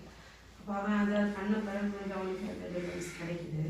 அப்போ இந்த இடத்துல வந்து இவன் வந்து ஆண்டவருக்கு வந்து கேட்க வராங்க. அவன் கேட்க வரும்போது கர்த்தருக்கு கிளியரா தெரியும்னா அவர் டெலிவரிஸ் கொடுக்குறாருக்கு. அப்போ இவன் தன்னை நம்பி தான் வந்திருக்கிறாருன்னு வந்து கர்த்தருக்கு தெரியும். அப்போ இந்த இடத்துல வந்து ஏன்னா அவர் அந்த ஸ்டேட்மெண்ட் முடிச்சு சொல்லும்போது ஸ்திரீயோடைய விசுவாசம் பெரியது அப்படின்னு சொல்லிட்டு சொல்றாரு. ஏன்னா ஆல்ரெடி அவளுக்கு அந்த விசுவாசம் உள்ளுக்குள்ள இருந்ததுனால தான் அவரை வந்து டிபெண்ட் பண்ணி வந்து வந்தா. அதனால அவர் கண்டினியூ பண்ணி அவரை இது பண்ணும்போது அப்போ ஏன் அவர் ஸ்டார்டிங்லேயே கேட்கும்போது ஏன் கான்வர்சேஷன் இவ்வளோ கண்டினியூ பண்ணாங்க? அது வந்து அவளுக்கும் சொல்லிக் கொடுக்கறதுக்கு, சுற்றி இருந்த இஸ்ரவேலர்களுக்கும் சொல்லிக் கொடுக்கறதுக்கு, இன்னைக்கு படிக்கிற நமக்கும் சொல்லிக் கொடுக்கறதுக்கு. இவர் வந்து இப்போ என்னெல்லாம் பேச போறா, இது எப்படி இது முடியும், இவர் டெலிவர் ஆவா அப்படின்னு அவருக்கு வந்து தெரியும். அப்போ அவர் இந்த காரியத்தை எடுத்து பேசுறாரு அப்படின்னு சொன்னா அதுலேருந்து அவர் போதிக்கிறார் சொல்லி. உதாரணத்துக்கு இந்த ஆபிரகாமை அழைத்தவர் அவர் தான், அவனை குறித்து நல்லா தெரியும். எங்கெங்கெல்லாம் ஸ்லிப் ஆக போகிறான், எப்படிலாம் எழுந்து நிற்க போகிறான் எல்லாமே அவருக்கு தெரியும். பெரிய விசுவாசின்னு பெயர் வர போகிறான் அப்படின்லாம் தெரிஞ்சவர், எல்லாம் தெரிஞ்சவர் தானே. இப்போ எதுக்கு ஈசாக்கு பலி கொடுன்னு அவர் சொல்லணும்? அப்போ ஈசாக்க பலி கொடுக்குற சம்பவத்தில் அது முடிந்த பிறகு அவனை பார்த்தீங்கன்னா காப்பாற்றி அவனிடத்தில் அவர் சொல்கிற வார்த்தையே, நீ எனக்கு பயப்படுகிறவன் என்று இப்பொழுது அறிந்திருக்கிறேன். லிட்ரலாக நம்ம எடுத்து பார்த்தோன்னா மீனிங்லெஸ் வேர்டு. இப்போதான் அவன் கீழ்ப்படிவான ஆண்டவர் அறிந்திருக்கிறாரா அப்படின்னு சொன்னால் நோ வே, அது வந்து லிட்ரல் மீனிங் கிடையாது. அதுக்கு இப்போதான் கீழ்ப்படுகிறவன் அறிந்திருக்கிறேன்னா அந்த வார்த்தையை ஏன் அவர் பேசுகிறார் அப்படின்னு சொன்னால், அவன் தன்னுடைய கீழ்ப்படுதலை காண்பிக்கும், அவன் தன்னுடைய விசுவாசத்தை காண்பிக்கும் பொழுது பார்த்தீங்க அப்படின்னு சொன்னால் அதை கர்த்தர் என்ன பண்ணுறாரு, ஹானர் பண்ணுறாரு. அப்போதான் வந்து பார்த்தீங்கன்னா உண்மையிலே இவனுக்கும் தெரியும், நான் இவ்வளோ கீழ்ப்படுகிறவனா, நான் இவ்வளோ நல்லவனா அப்படின்னு சொல்லிட்டு ஆபிரகாமுக்கே அப்போதான் தெரியும். நமக்கும் ஒரு குறிப்பிட்ட சுச்சுவேஷனுக்குள்ள ஆண்டவர் கொண்டு போய் அதை டெஸ்ட் பண்ணி பார்க்கும்பொழுது தான் நம்முடைய இருதயம் என்னன்னு அது வெளியில வரும். அப்போதான் வந்து நம்மளை வந்து பார்த்தீங்கன்னா அந்த குறிப்பிட்ட காரியத்தில் சரியா நம்மளால புரிஞ்சுக்க முடியும். இன்னைக்கு நம்ம சொல்லலாம், நான் அப்படி இப்படி நின்றுடுவேன், அப்படி நின்றுவேன். ஆனால் அப்படி நிற்கக்கூடிய ஒரு சூழ்நிலையை ஆண்டவர் கொண்டு வரும்போது நிற்பமா நிற்க முடியாதா? அடுத்தது பேதுருனுடைய எக்ஸாம்பிள். பேதுரு சொன்னதான காரியம், இவர்கள் எல்லாரும் விட்டுட்டு ஓடனாலும் நான் உண்மை விட்டுட்டு ஓட மாட்டேன், நான் மறித்தாலும் மறிப்பேன் அப்படின்னு சொன்னான். எக்ஸ்ட்ரீம் எண்டுக்கு போய் சொன்னான். மறிக்கிறது தான் பார்த்தீங்கன்னா மனுஷனுக்குனுடைய ஒரு எண்டு. இந்த பூலோகத்தில் ஜீவிக்க தான் மனுஷன் வருமா, மறிக்க விரும்ப மாட்டான். ஆனால் மறித்தாலும் மறிப்பேன், நம்ம விட்டு போக மாட்டேன்னு சொன்னவன் சொல்றாரு, நீ சேவல் கூவுகிறதற்கு முன்றாய் இன்னைக்கு நீ வந்து என்ன 3 தடவை மறுதளிப்பான். அதே மாதிரி நடந்துச்சு. நடந்து முடிஞ்சோன்னா கண்ணு திறக்கப்பட்டுச்சு அவனுக்கு, என்ன வார்த்தையை நம்ம பேசணும் அப்படின்னு சொல்லிட்டு. அப்போ இவனால ஆண்டவருக்காய் ஜீவனை கொடுக்க முடியுமா? கொடுக்க முடியும், அநேகர் கொடுப்பாங்க. ஆனால் அப்படிப்பட்ட சுச்சுவேஷன் வரும்போது நீ கொடுப்பியா கொடுக்க மாட்டியான்னு ஆண்டவருக்கு தெரியும். அப்போ பார்த்தீங்கன்னா இதெல்லாம் முடிஞ்சதுக்கு அப்புறம் தான் அவன் என்ன பண்ணான், ஒதுங்கினா. வசனம் சொல்லுது, அவர் போய் அவனை மீட் பண்ணாரு அப்படின்னு சொல்லிட்டு அவனை ஒப்புரவாக்குனாரு என்று சொல்லி நம்ம பார்க்குறோம். அந்த நேரத்தில் கேட்கும்பொழுது தான் நீ இவர்களை காட்டு, அதே வார்த்தை தான் அவன் என்ன அங்கே சொன்னானோ அதே வார்த்தை. என்ன சொன்னான், இவர்கள் எல்லாரை காட்டிலும் நான் அவன் அதிகமாக நேசிக்கிறேன். இப்போ கேட்குறாரு, இவர்கள் எல்லாரை காட்டிலும் நீ என்னை அதிகமாக நேசிக்கிறியா அப்படி கேட்குறாரு. ஆம் சொல்கிறான். 2வது ஆம் சொல்கிறான்.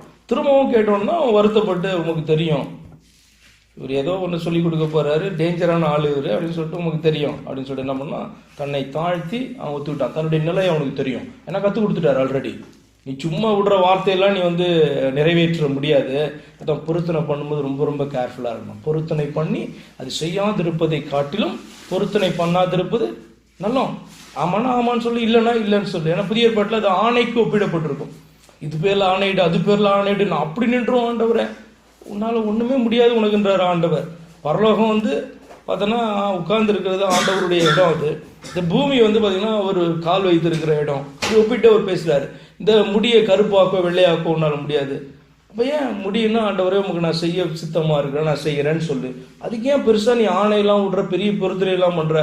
அந்த பொருத்தனைக்காகவே ஆண்டவர் டெஸ்ட் வச்சா நிறைவேற்ற முடியாம வீணாயிடுவோம் நம்ம. இப்போ இந்த காரியத்தெல்லாம் நம்ம என்ன பண்ணணும், அறிந்து கொள்ளணும். அப்ப இந்த இடத்துலையும் அவர் கற்றுக் கொடுக்க அவர் விரும்புகிறபடினாலும் அந்த கான்வர்சேஷனை அப்படி என்ன பண்றாரு, கொண்டு போறாரு. புறஜாதிகளும் ரட்சிக்கப்பட முடியும் என்பதை என்ன பண்றாரு, சொல்லி கொடுக்கிறாரு. விசுவாசத்துல மட்டும்தான் ஒருவனுக்கு ரட்சிப்பு உண்டாகும்ன்றதையும் என்ன பண்றாரு, அவரு சொல்லி கொடுக்கிறாரு. அதனாலதான் அப்ரிஷியேட் பண்ணி உன்னுடைய விசுவாசம் பெரிது அப்படின்னு சொல்றாரு. ஆண்டவருக்கு எல்லாமே தெரிஞ்சும் நம்ம கிட்ட வந்து பாத்தீங்கன்னா அவருக்கு ஒண்ணுமே தெரியாத மாதிரி பேசுவார். உடனே நம்ம அவருக்கு ஒண்ணும் தெரியல அப்படின்ற மாதிரி நம்ம எடுக்கவே கூடாது. ஆதாமே எங்க அப்படின்னு கேட்கிறேன், எங்க ஒளிஞ்சிருக்க அப்படின்னா, ஆண்டவருக்கு தெரியல, ஓடி பிடிச்சி விளையாடுறது கேட்கற. அப்படி கிடையாது. நீ என்ன பண்ண, ஏன் ஒளிஞ்சிருக்க, அதனுடைய ரீசன் அதுதான். விஷயம் பாத்தீங்கன்னா அவனுக்கு தெரியும் ஏன் இப்படி கேட்கிறாரு. அவர் கண்டுபிடிக்க முடியாம கேட்கல. நீ ஏன் ஒளிஞ்சிருக்கிற அப்படின்னு கேட்கிறாரு. அப்படின்னா நீ என்ன தப்பு பண்ண, என்னிடத்துல இருந்து உன்னை ஒழித்து கொள்ளும்படியா நீ என்ன செய்த, அதுதான் கொஸ்டின். கொஸ்டினுடைய இன்டென்ஷன் அதுதான். உடனே நம்ம லிட்டரலா எடுத்துட்டு இவருக்கு கண்டுபிடிக்க முடியல, ஏதேன் தோட்டம் ரொம்ப பெருசு போல அப்படின்னு நம்ம எடுத்தோம்னா ஆண்டவருக்கு நம்ம புரியலன்னா, அதே போல நம்ம கிட்ட இன்னைக்கு பேசும்போதும் சிலதெல்லாம் அவருக்கு ஒண்ணுமே தெரியாத மாதிரி. ஏன்னா இப்ப கான்வர்சேஷனு நமக்காக ஏற்படுகிறதான கான்வர்சேஷன், புரியுதா? என்ன அப்படின்னு சொன்னா, மனுஷர் முறைமையாக அவர் பேசுவார். அப்ப பேசும்போது இவருக்கு தெரியாத போல கேட்கிறாரு. சிலது இது இப்படி கேட்கிறாரு, அப்படி கேட்கிறாரு நம்ம பார்க்கக்கூடாது. அவருக்கு எல்லாம் தெரியும், அதுக்கு எப்படி நம்ம ஆன்சர் பண்ணணும்னு நம்ம பார்க்கணும். அவருடைய இன்டென்ஷன் என்ன எதிர்பார்க்கிறாரு இடத்துல அப்படி சொல்லி என்ன பண்ணணும். இதெல்லாம் பார்த்தீங்கன்னா அந்த மோசையினுடைய வாழ்க்கையில நான் உங்களுக்கு எக்ஸ்பிளைன் பண்ணியிருக்கேன்ல. அவர் வந்து சொல்றது என்ன, உன்னை நான் மன்னிப்பேன், உன்னை நான் தண்டிப்பேன்றாரு. இது முடியாது. இது வந்து பார்த்தீங்கன்னா முடியாது. அவரை தவிர தேவன் எங்கள் மத்தியில ஆண்டவர் எழுந்தருளணும் அப்படின்னு சொல்றான். நீர் வந்து இந்த காரியத்தை நீங்க பார்த்துக்கோங்க, இது மனுஷனால முடியாது, எல்லாம் வணங்கா கழுத்துல வச்சனங்க, எப்படி நாங்கள் ரட்சிக்கப்பட முடியும், நீர் எழுந்தருளும் அப்படி சொல்றான். இப்போ இது எப்படி இந்த நாலேஜ் வந்துச்சு அவனுக்கு? கேட்டிருக்கலாம், எப்படி மன்னிப்பீரு தண்டிப்பீர்னு சொல்றாரு அப்படின்னு கேட்கலாம். அவன் அந்த வார்த்தையெல்லாம் பேசவே இல்லை. அவன் ரொம்ப சிம்பிளா சொல்லிட்டான், இது முடியும். ஆண்டவர் சொல்றாருன்னா முடியும். மன்னிப்பேன்னு சொன்னாருன்னா மன்னிப்பாரு, தண்டிப்பேன்னு சொன்னா தண்டிப்பாரு. ஆனா ரெண்டுத்தையும் எப்படி செய்வாரு, எழுந்தருளும் அப்படின்னு சொல்றான். அப்படிப்பட்ட ஒரு இது இல்லையா? மீட்டிங்ல நடக்குதுங்களா, அப்போ அதில் வந்துட்டு ஊழியக்காரங்க வந்துட்டு மக்கள்கிட்ட வந்து கர்த்தருக்காக நிற்கணும், அப்படி பயங்கர உணர்ச்சி வசப்பட்டு மக்களை வந்து அதை இதை தூண்டி விடுறாங்க.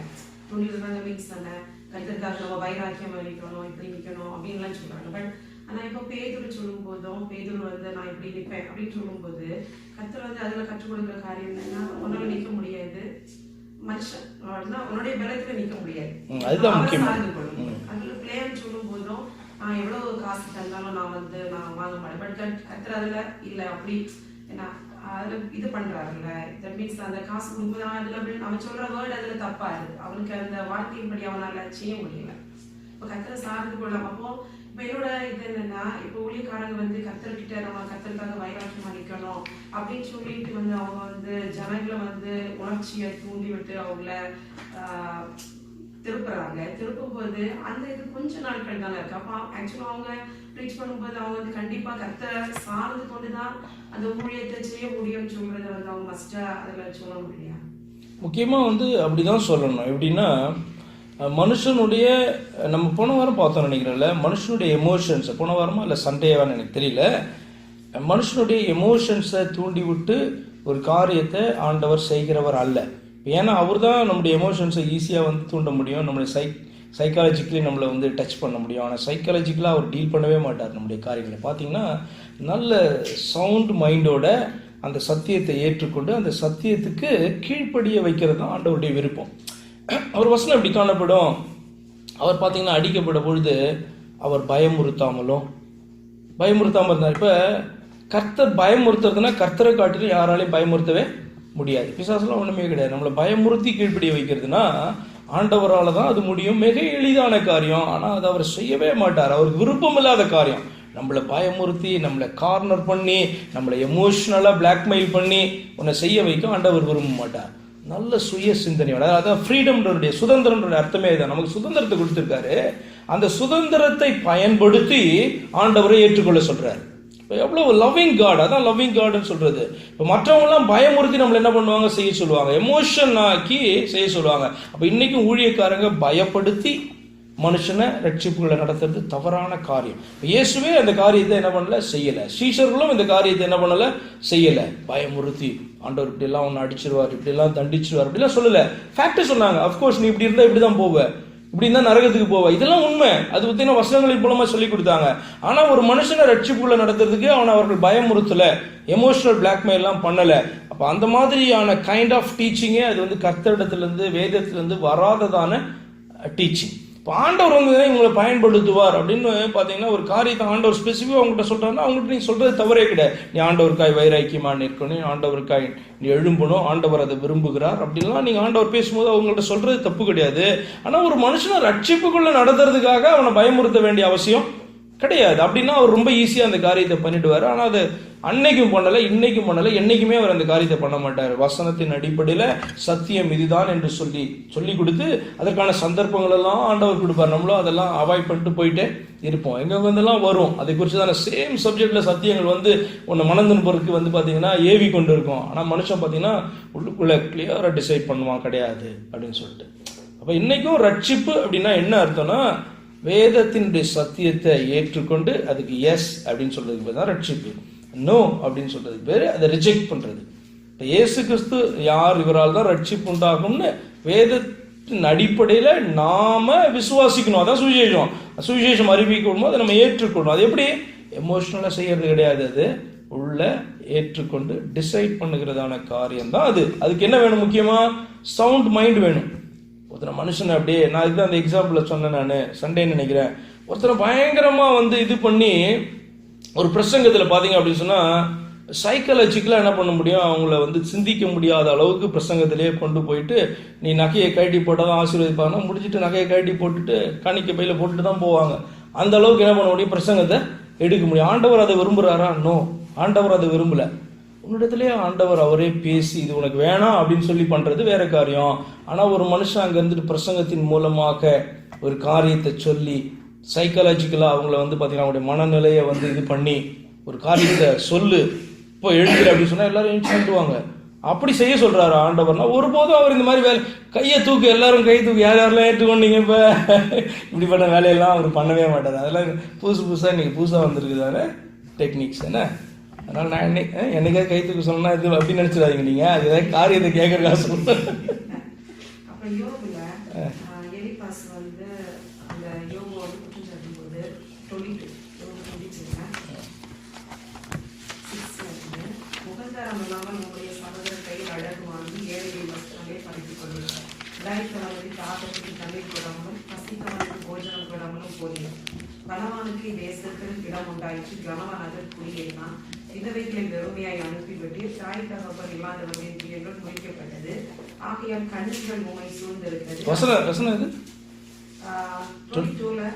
6ல இருந்து. ஓகே. ஆகிய கண்ணிகள் உண்மை சூழ்ந்திருக்கிறது, அசுக்களை உமக்கு மற்ற பயங்கர உண்மை கலந்து பண்ணுகிறது அப்படின்னு சொல்லிட்டு அவன் அவனுக்கு யோகு பற்றி குற்றம் சாட்டினான். பட் யோகு வந்து ஆக்சுவலி சொல்லும் போது 29 சாப்டர்ல இல்லை இது நம்ம ஒரு நிமிஷம் நான் இது பார்த்துட்டேன். அவர் உங்களுக்கு பயந்து உங்களுடைய வழக்கறிஞர் பெரியது. ஓகே, சரி, குற்றப்படுத்துகிறான். அப்புறம் 29 சாப்டர்ல யோகு பேசுறாரு. முறையிடுகிற வேலையும் திட்டத்த பிள்ளையும் உதவியற்றவனையும் ரட்சித்து கெட்டு போகிறவனுடைய ஆசீர்வாதம் எங்கே வந்தது, விதவையின் இருதயத்தை கெட்டியிருக்க பண்ணினேன். அவன் சொல்றதுக்கு எல்லாமே இதுல வந்து ஆன்சர் எப்படி பண்றாரு. அப்போ ஆக்சுவலா அப்ப அவன் எல்லாம் குற்றப்படுத்துறான். அப்ப ஆக்சுவலா அவனுக்கு கத்துற அரேஞ்சவன் அவனுடைய ஃப்ரெண்ட் தானே, யோகோட ஃப்ரெண்ட். இந்த யோகு ஃபுல்லா படிச்சது உண்டா? சரி, ஓகே. இல்லை நோ ப்ராப்ளம். கேட்குறேன் நான். யோகனுடைய காரியம் என்ன அப்படின்னா, இவங்க எல்லாருமே ஞானிகள். என்ன கிழக்கத்திய புத்திரர், அதில் ஞானிகள் இவங்களாம் பெரிய பணக்காரங்களாம். யோபு குறித்து நம்ம அதிகமாக பார்க்குறோம்.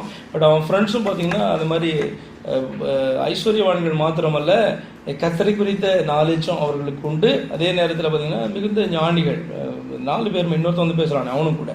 அப்போ இவர்களுக்கு வந்து பார்த்திங்கன்னா ஒரு ஐடியா உண்டு. என்னென்னா, ஒரு மனுஷன் னுடைய நிலை வந்து இப்படி மாறுது அப்படின்னு சொன்னால் ஆண்டவர் அவனை என்ன பண்ணுறாரு, அடிக்கிறார் அப்படின்னு சொல்லி பார்த்தீங்கன்னா அவர்கள் நினைத்தார்கள். உண்மையும் கூட ஒரு விதத்தில். இப்போ ஒரு வார்த்தை மாத்திரம் நான் அறிந்து கொண்டு பார்த்தீங்கன்னா ஒரு ஜட்ஜ்மெண்ட்டுக்கு எல்லார் மேலேயும் நான் போயிடக்கூடாது. அதை வந்து இதில் ஆண்டவர் சொல்லி கொடுப்பார். அப்போ இவர்களுக்கு தெரியும், இப்படி ஒரு சஃபருக்குள்ளே இந்த மனுஷன் போகிறான்னா இவன் ஆண்டவரால் அடிக்கப்படுறான். ஏன் ஆண்டவர் அடிக்கிறாரு? அடுத்த கொஸ்டின், நீ இப்படிலாம் பண்ணாதான் ஆண்டவர் தண்டிப்பாருன்னு சொல்லி பார்த்தீங்கன்னா அவர்கள் அறிந்திருந்தார்கள். சரியா?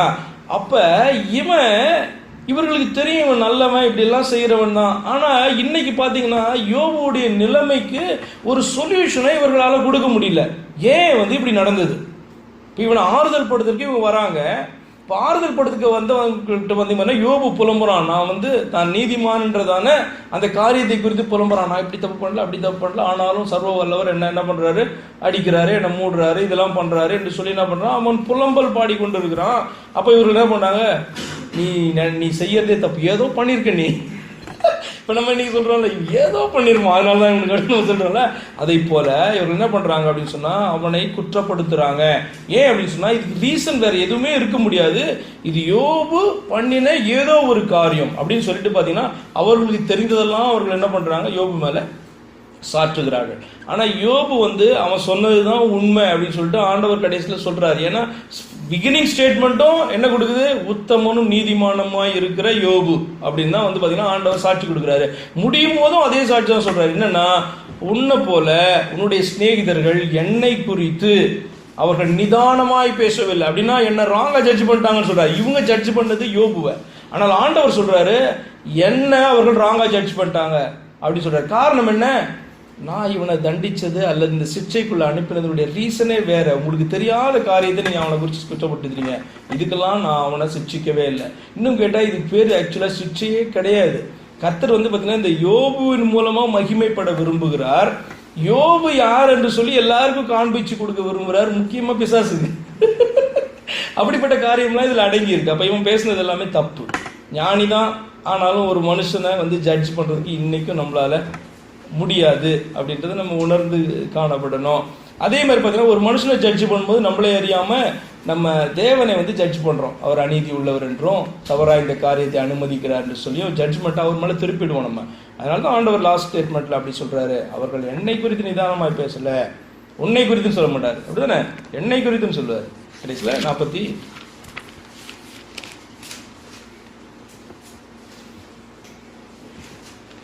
அவன்கிட்டயே பேசுறார். யோபுட்டல்ல அவன்கிட்ட 7வது வசனம் 42:7.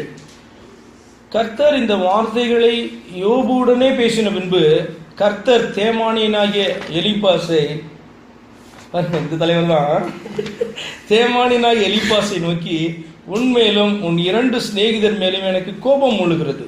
என் தாசனாகிய யோபு பேசினது போல் நீங்கள் என்னை குறித்து நிதானமாய் பேசவில்லை.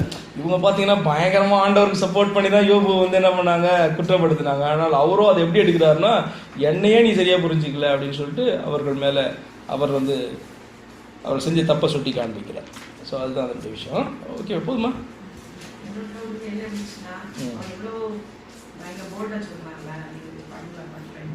யார் யோபுவா? எலிபாஸ். இப்போ ஒரு ஆள் நான் சொல்லி செய்யறாங்கன்னு நமக்கு தெரியும்ல, அவங்க வந்து உங்களே பண்றாங்கன்னு நமக்கு தெரியும். அப்போ நம்ம அந்த ரீசனை சொல்லி நம்ம வந்து குற்றச்சாட்ட மாட்டோம். நம்ம இப்படி பண்ணதான் இது பண்ணல, நீ இது பண்ணல. நமக்கு அறியாததை வந்து ரொம்பலாம் சொல்லக்கூடாது, அது தப்பு ஆக்சுவலா. இப்போ இதனாலதான் ஆண்டவர் உன்னை இப்படி பண்ணிட்டாரு, இதனாலதான் அப்படி பண்ணிட்டாரு, நமக்கு தெரிய நம்மளுடைய உண்மையே சொல்றேன், நம்மளுடைய நாலேஜ், நம்மளுடைய விஸ்டம் வந்து ரொம்ப குறைவு. நம்ம நினைச்சிட்டு இருக்கோம் இவ்வளவுலாம் வேத வார்த்தைகளை நம்ம பேசுறோம், வியாக்கியானம் பண்றோம், இதனுடைய அர்த்தம் இதெல்லாம் சொல்ல, இருந்தாலும் உண்மையிலே சொல்றேன் என்னுடைய விஸ்டமே கம்மி தான். அதனால தான் பார்த்தீங்கன்னா அவ்வளோ பெரிய ஞானியோ யோபு குறித்து ஆண்டவர் கேட்கும்போது, உனக்கு இது தெரியுமா, உனக்கு அது தெரியுமா, உனக்கு அது தெரியுமா அப்படின்னு சொல்லிட்டு பார்த்தீங்கன்னா கடைசியில் வாயை மூடிட்டு அவன் சொல்கிறான், அறியாத நான் அலப்பினேன் அப்படின்னு சொல்கிறான். அப்போ அவங்ககிட்டயே அவர் அப்படி பேசும்போது நம்மகிட்ட வந்து பேசினாருன்னா இப்படி தான் பேசுவார், நமக்கு புரியாது. அப்போ இன்னொருத்தர் வந்து இதனால தான் உன்னை வந்து ஆண்டவர் இப்படி தண்டிக்கிறான்னு சொன்னால் தப்பு. அது ஆக்சுவலாக சொல்லக்கூடாது. அப்படி சொல்ல சொன்னாரா? அவரே சொல்றது கிடையாது. அவரே வந்து பார்த்தீங்கன்னா ஒரு மனுஷனை அப்படி குற்றப்படுத்துறது கிடையாது. அவர் அப்படி இருக்கும்போது ஒருத்தன் வந்து பார்த்தீங்க அப்படி சொன்னா, நீ இதனால தான் ஆண்டவர் ஒன்று இப்படி தண்டிச்சிட்டாருன்னு தெரியாமல் சொல்கிறான். உன்னை ஆண்டவர் சொல்ல சொன்னார்னா போய் சொல்லு, இல்லைன்னா சொல்கிறான் மனுஷனா அவன் சொல்கிறான்னு அர்த்தம். ரொம்ப கேர்ஃபுல்லாக இருக்கணும். பர்டிகுலராக குற்றம் சாட்டுகிற காரியத்தில் ரொம்ப ரொம்ப கேர்ஃபுல்லாக இருக்கணும். அது ரொம்ப டேஞ்சர். அது திரும்பிடும் நம்ம மேலே. காரணம் என்னன்னா, அவர் சொல்கிறாரு, யோவான்னு நினைக்கிறேன் அந்த வசனம் ரொம்ப அழகாக இருக்கு. என்ன அப்படின்னா, உங்களை குற்றவாளிகள் என்று தீர்க்காது இருக்கும்படி மற்றவர்களை குற்றவாளி என்று தீர்க்காதிருங்கள். ஏன்னா நீ சொன்ன ஜட்ஜ்மெண்ட் வந்துடும் உன் மேலே, அப்படியே ரிட்டர்ன் ஆகிடும்.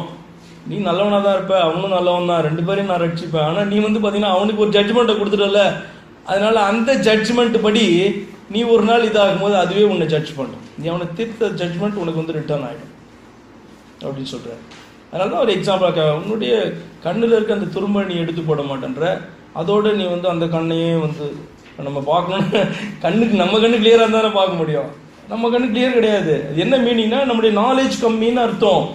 இப்போ நம்ம வந்து ஆண்டவரை போல ஞானியாய் மாறினா குற்றப்படுத்தலாம் மற்றவங்களை, அது கூட பண்ணக்கூடாது. ஏசாயால ஒரு வசனம் காணப்படுது. என்னன்னா, அவர் காண்கிறபடியும் கேட்கிறபடியும் தீர்ப்பு செய்யாமல் தீர விசாரித்து தீர்ப்பு செய்ய அவரே.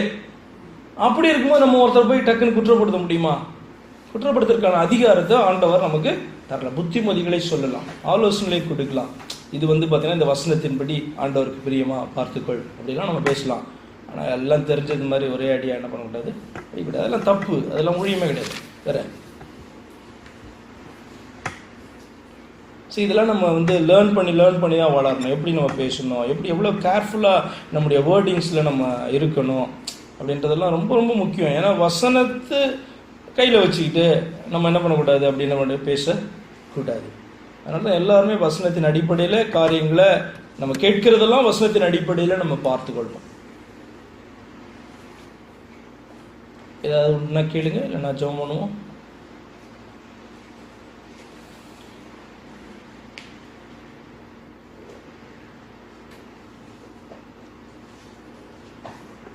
சும்மா இருக்கா?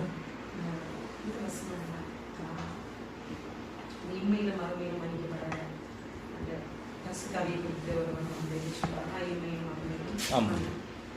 ஆக்சுவலாக அதில் வந்து கற்று சொல்லியிருக்கிறது வந்து இன்மையிலும் மறுமையிலும் ஒருபோதும் அவனுக்கு மன்னிக்கப்படாது.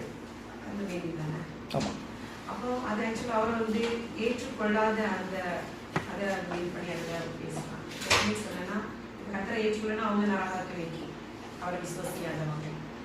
இப்போ அதில் அந்த பேர்ட் அவர் அதில் இன்மையிலும் மறுமையிலும் மன்னிக்கப்படாது அப்படின்னு சொல்ல மறுமையில் சிலதெல்லாம் இல்லை. கொஸ்டின் வந்து அதனுடைய அர்த்தம் என்னன்னா, இல்லை அந்த வார்த்தையினுடைய அர்த்தம் என்னன்னா, அதாவது மறுமையில் மன்னிக்கப்படக்கூடிய காரியம்லாம் உண்டு அப்படின்ற அர்த்தமா? அப்படி அப்படில. ஆமாம் ஆமாம் ஆமாம். அப்போ என்னோட கொஸ்டின் என்னன்னா, இப்போ ஒரு மன்னிக்க முடியாத குற்றம்னா அவரை ஏற்றுக்கொள்ளாதது தானே. அவரை ஏற்றுக்கொள்ளாத மன்னிக்கப்படாத குற்றம். அப்போ இதில் வந்து கர்த்தர் வந்து அந்த இதை அதுக்குள்ள அவர் சொல்ற ஸ்பிரிச்சுவல் மீனிங் வந்து இதுதான். தன்னை ஏற்றுக்கொள்ளாதவங்க. அதுதான். ஏன் அப்படின்னா, நீங்கள் அதில் போய் பார்த்தாலே தெரியும். என்ன அவங்க சொன்னாங்க, என்ன குற்றப்படுத்தினாங்கன்னா, தேவனை பிசாசுன்னு அவங்க சொன்னாங்க. அதுதான் ஒரு பெரிய, அது குற்றமாக ஆடுதுன்னா அதை காட்டிலும் பெரிய குற்றமே கிடையாது. ஏன் அப்படின்னா, தேவன் மட்டும்தான் உன்னை ரட்சிக்க முடியும். ஆனால் அந்த தேவனை நீ பிசாசுன்னு சொல்லிட்ட பிறகு உன்னை யார் ரட்சிப்பாங்கன்னு எதிர்பார்க்குறேன். ஜனங்கள்கிட்ட தான் கேட்குறேன். ஏன்னா உன்னை மன்னிக்கிறது அப்படின்னு சொன்னால் நான் தான் மன்னிச்சாக்கணும். அப்போ நீயும் வந்து பார்த்தோன்னா என்னை பிசாசுக்கு ஒப்பிட்டு நீ பேசியாச்சு ஆல்ரெடி. அப்படின்னா என்ன வேணான்னு சொல்லிட்டு, அதாவது ராங்காக என்னை வந்து ஐடென்டிஃபை பண்ணிட்டேன், அல்லது தெரிஞ்சே என்னை வந்து பிசாசுக்கு ஒப்பிட்டு பேசிட்டு அப்படின்னு சொன்னால் உன்னை யார் இனிமேல் வந்து ரட்சிக்க முடியும்? அவன் வந்து பார்த்தீங்கன்னா திரும்பவும் இயேசுவை தான் மெய்யான தேவன் அவன் அக்செப்ட் பண்ணிக்கிட்டான் அப்படின்னு சொன்னால் மன்னிக்கப்படுவான். ஆனால் இவன் அக்செப்ட் பண்ணிக்க மாட்டான், அதனால தான் மன்னிக்கப்படாதுன்னு சொல்கிறார். ஏன் அப்படின்னு சொன்னால், இவன் மன்னிப்பை பெற்றுக்கொள்வதற்கு இவரிடத்துல தான் வரணும். ஆனால் இவரே பிசாசுன்னு சொன்னால் இவரிடத்துல எப்படி அவன் வந்து மன்னிப்பு கேட்பான்? அவன் தேவன் சொல்லிட்டு இருக்க, இன்னொன்னுகிட்ட போய் மன்னிப்பு கேட்டுட்டு நின்று இருப்பான். அப்போ அது மன்னிக்க முடியுமா அதால் அப்படின்னு சொன்னால் அதால் மன்னிக்க முடியாது. ஏன்னா அது இவனுடைய பாவத்தை ஏற்றுக்கொள்ளலை, அது இவனுக்காக மறிக்கலை. மறித்தவர் இவர் ஒருவர் தான், ரத்தம் இவனுக்காக சிந்தனவர் இவர் ஒருவர் தான், இவனுடைய பாவங்களை ஏற்றுக்கொண்டவர் இவர் ஒருவர் தான். ஆனால் இவரை இவன் பிசாசுன்னு சொல்லிட்டான். இவர் என்ன பண்றான்? அதனால தான் பரிசுத்த ஆவிக்கு விரோதமாக அப்படின்னு ஆண்டவர் சொல்றாரு. அப்படின்னா, நான் தேவனுடைய ஆவியினால் பிசாசுகளை துரத்தி இருக்க இவங்க என்ன சொல்றாங்க அப்படின்னு சொன்னா பிசாசினால் துரத்தினான்னு சொல்லிட்டாங்க. அப்படின்னா தேவ ஆவிய பிசாசின் ஆவின்னு அவங்க சொல்லிட்டாங்க. அப்போ அது வந்து அதனால தான் அது மன்னிக்கப்படாதுன்றதை சொல்றாரு. ஏன்னா மன்னிக்கிறதற்கு தேவன் ஒருவர் தான். நான் சொல்லியிருக்கேன், நியாயாதிபதியாக இருக்கிறவர் இன்னும் அவனுடைய பாவத்தெல்லாம் தன் மேலே ஏற்றுக்கொண்ட ஒருவர் தான் மன்னிக்க முடியுமே ஒழிய, நம்ம பார்த்தோம் இல்லையா, தண்டிக்கிறவர் மன்னிக்கிறவர் ஒருவர் தான். அப்போ தண்டனையை தான் மேலே ஏற்றுக்கொண்டு இவனை மன்னிக்கிறவர் ஒருவர் தான் இருக்க முடியும். அது இயேசு கிறிஸ்து மட்டும்தான், வேற ஒருவர் கிடையவே கிடையாது. அப்போ இவரை இவன் பிசாசம் சொல்லிட்டு எங்கே போய் இவன் மன்னிப்பு பெற்றுக்கொள்வான்? அதனால மறுமையில் மன்னிக்கப்படாதுன்னு சொல்றாரு. சேம் மீனிங் தான். இயேசு கிறிஸ்துவ ரிஜெக்ட் பண்ற பாவம் ஒன்று தான் மன்னிக்கப்படாதுன்ற அதே மீனிங் தான் அதுலேயும் வரும். புரியுதா? கர்த்தருடைய பிள்ளைங்க இருக்காங்க, அவருடைய வார்த்தையை சொல்றாங்க, சத்தியத்தை அறிவிக்கிறாங்க. அப்போ அவங்களே சொல்றாங்க அசுத்தாவினால பேசலாம் அப்படின்னு சொல்லிட்டு சொல்லும்போது, அப்போ கர்த்தர் இப்போ யோகோ பற்றி பேசும்போது, யோகோ அவங்க குற்றப்படுத்தும் போது கர்த்தர் சொல்றாரு, நீ என்ன பற்றி நீ வந்து தப்பா சொல்ற அப்படின்னு சொல்லிட்டு சொல்றாரு. அப்போ இப்போ கர்த்தருடைய பிள்ளைங்க வந்து அவருடைய வார்த்தைகளை சொல்லும்போது அவங்க வந்து பிசாசுனால சொல்றான், அந்திவஸ்தன் ஆவின் அப்படின்ட்டுலாம், அப்போ கர்த்தருடைய ஆவியை அப்படி அவங்க குற்றப்படுத்தும் போது அப்போ கர்த்தர் அவரை இது பிசாசுன்னு சொல்றது ஈக்குவலாக. அஃப்கோர்ஸ் அது மன்னிக்கப்படுமா மன்னிக்கப்படாதா அப்படின்னு சொன்னா, இப்போ கர்த்தர் அவங்ககிட்டயே இப்போ எப்படி பார்க்குறோம், யோபுல கர்த்தர் யோபுகிட்ட சொல்ல, அவன்கிட்ட சொல்றாரு, தேமானினா எலிபாஸ்ட்டு சொல்றாரு, நீ வந்து தப்பா என்னை குறித்து பேசிட்ட. அப்படி ஆண்டவர் அவர்களிடத்துல உணர்த்தினார் என்று சொன்னா, மனம் திரும்பினாங்க அப்படின்னு சொன்னா அவங்க தப்புவாங்க. ரெண்டு காரியம் இருக்கு. யோபுகிட்ட சொல்லி நீ வந்து அவங்களுக்கு ஜெபம்னு சொல்றதுக்கு முன்பாக அவங்கள்ட்ட ஆண்டவர் சொல்றாரு, தப்பு, நீ நினைச்சிட்டு இருக்கிறது தப்பு, நீ பேசுறது தப்பு அப்படின்னு ஆண்டவர் அவர்களிடத்துல சொல்லுவார், உணர்த்துவார். அப்போ அவங்க மனம் திரும்பினாங்கன்னா தப்புவாங்க. அப்போ இல்லை நம்ம ஜெபம் பண்ணுறதுனால தப்பிடுவாங்களா? தப்ப மாட்டாங்க, அவங்களும் மனம் திரும்பணும். இப்போ அந்த ரெண்டு பார்ட் அதில் வந்து காணப்படுது. இப்போ அவர்கள் சொன்னாங்களா, சொன்னது தப்பு தான், எமோஷனில் சொன்னாங்களா, கோபத்தில் சொன்னாங்களா, வேணும்னே அசிங்கப்படுத்துறதுக்கு சொன்னாங்களா, இல்லை நல்லா புரிஞ்சுக்கிட்டு தான் சொன்னாங்களா அப்படின்றதெல்லாம் ஆண்டவர் தான் டிசைட் பண்ணணும். நம்மளால் அதை ஆக்சுவலாக பண்ண முடியாது. ஆனால் எப்படி சொன்னாலும் தப்பு தான். ஆனால் புரிந்து நல்லா தெரிந்து தேவாவினால் தான் பேசுகிறான்னு ஒருத்தனை அறிந்த பிறகு அவன் பிசாசனால பேசுகிறான்னா ரொம்ப ரொம்ப தப்பு. சேம் எப்படி அவரை குற்றப்படுத்தினாரோ அதே குற்றத்துக்கு ஈக்குவலாக அது என்ன பண்ணும், மாறிவிடும். அப்போ அவங்க தெரிந்தே இந்த காரியத்தை செய்யறதுனால அவங்க மனம் திரும்புறதுக்கு வரமாட்டாங்க. அவங்க எபிரேயர் 6 சப்ஸ்டியூட் பண்ணி பார்க்கலாம்.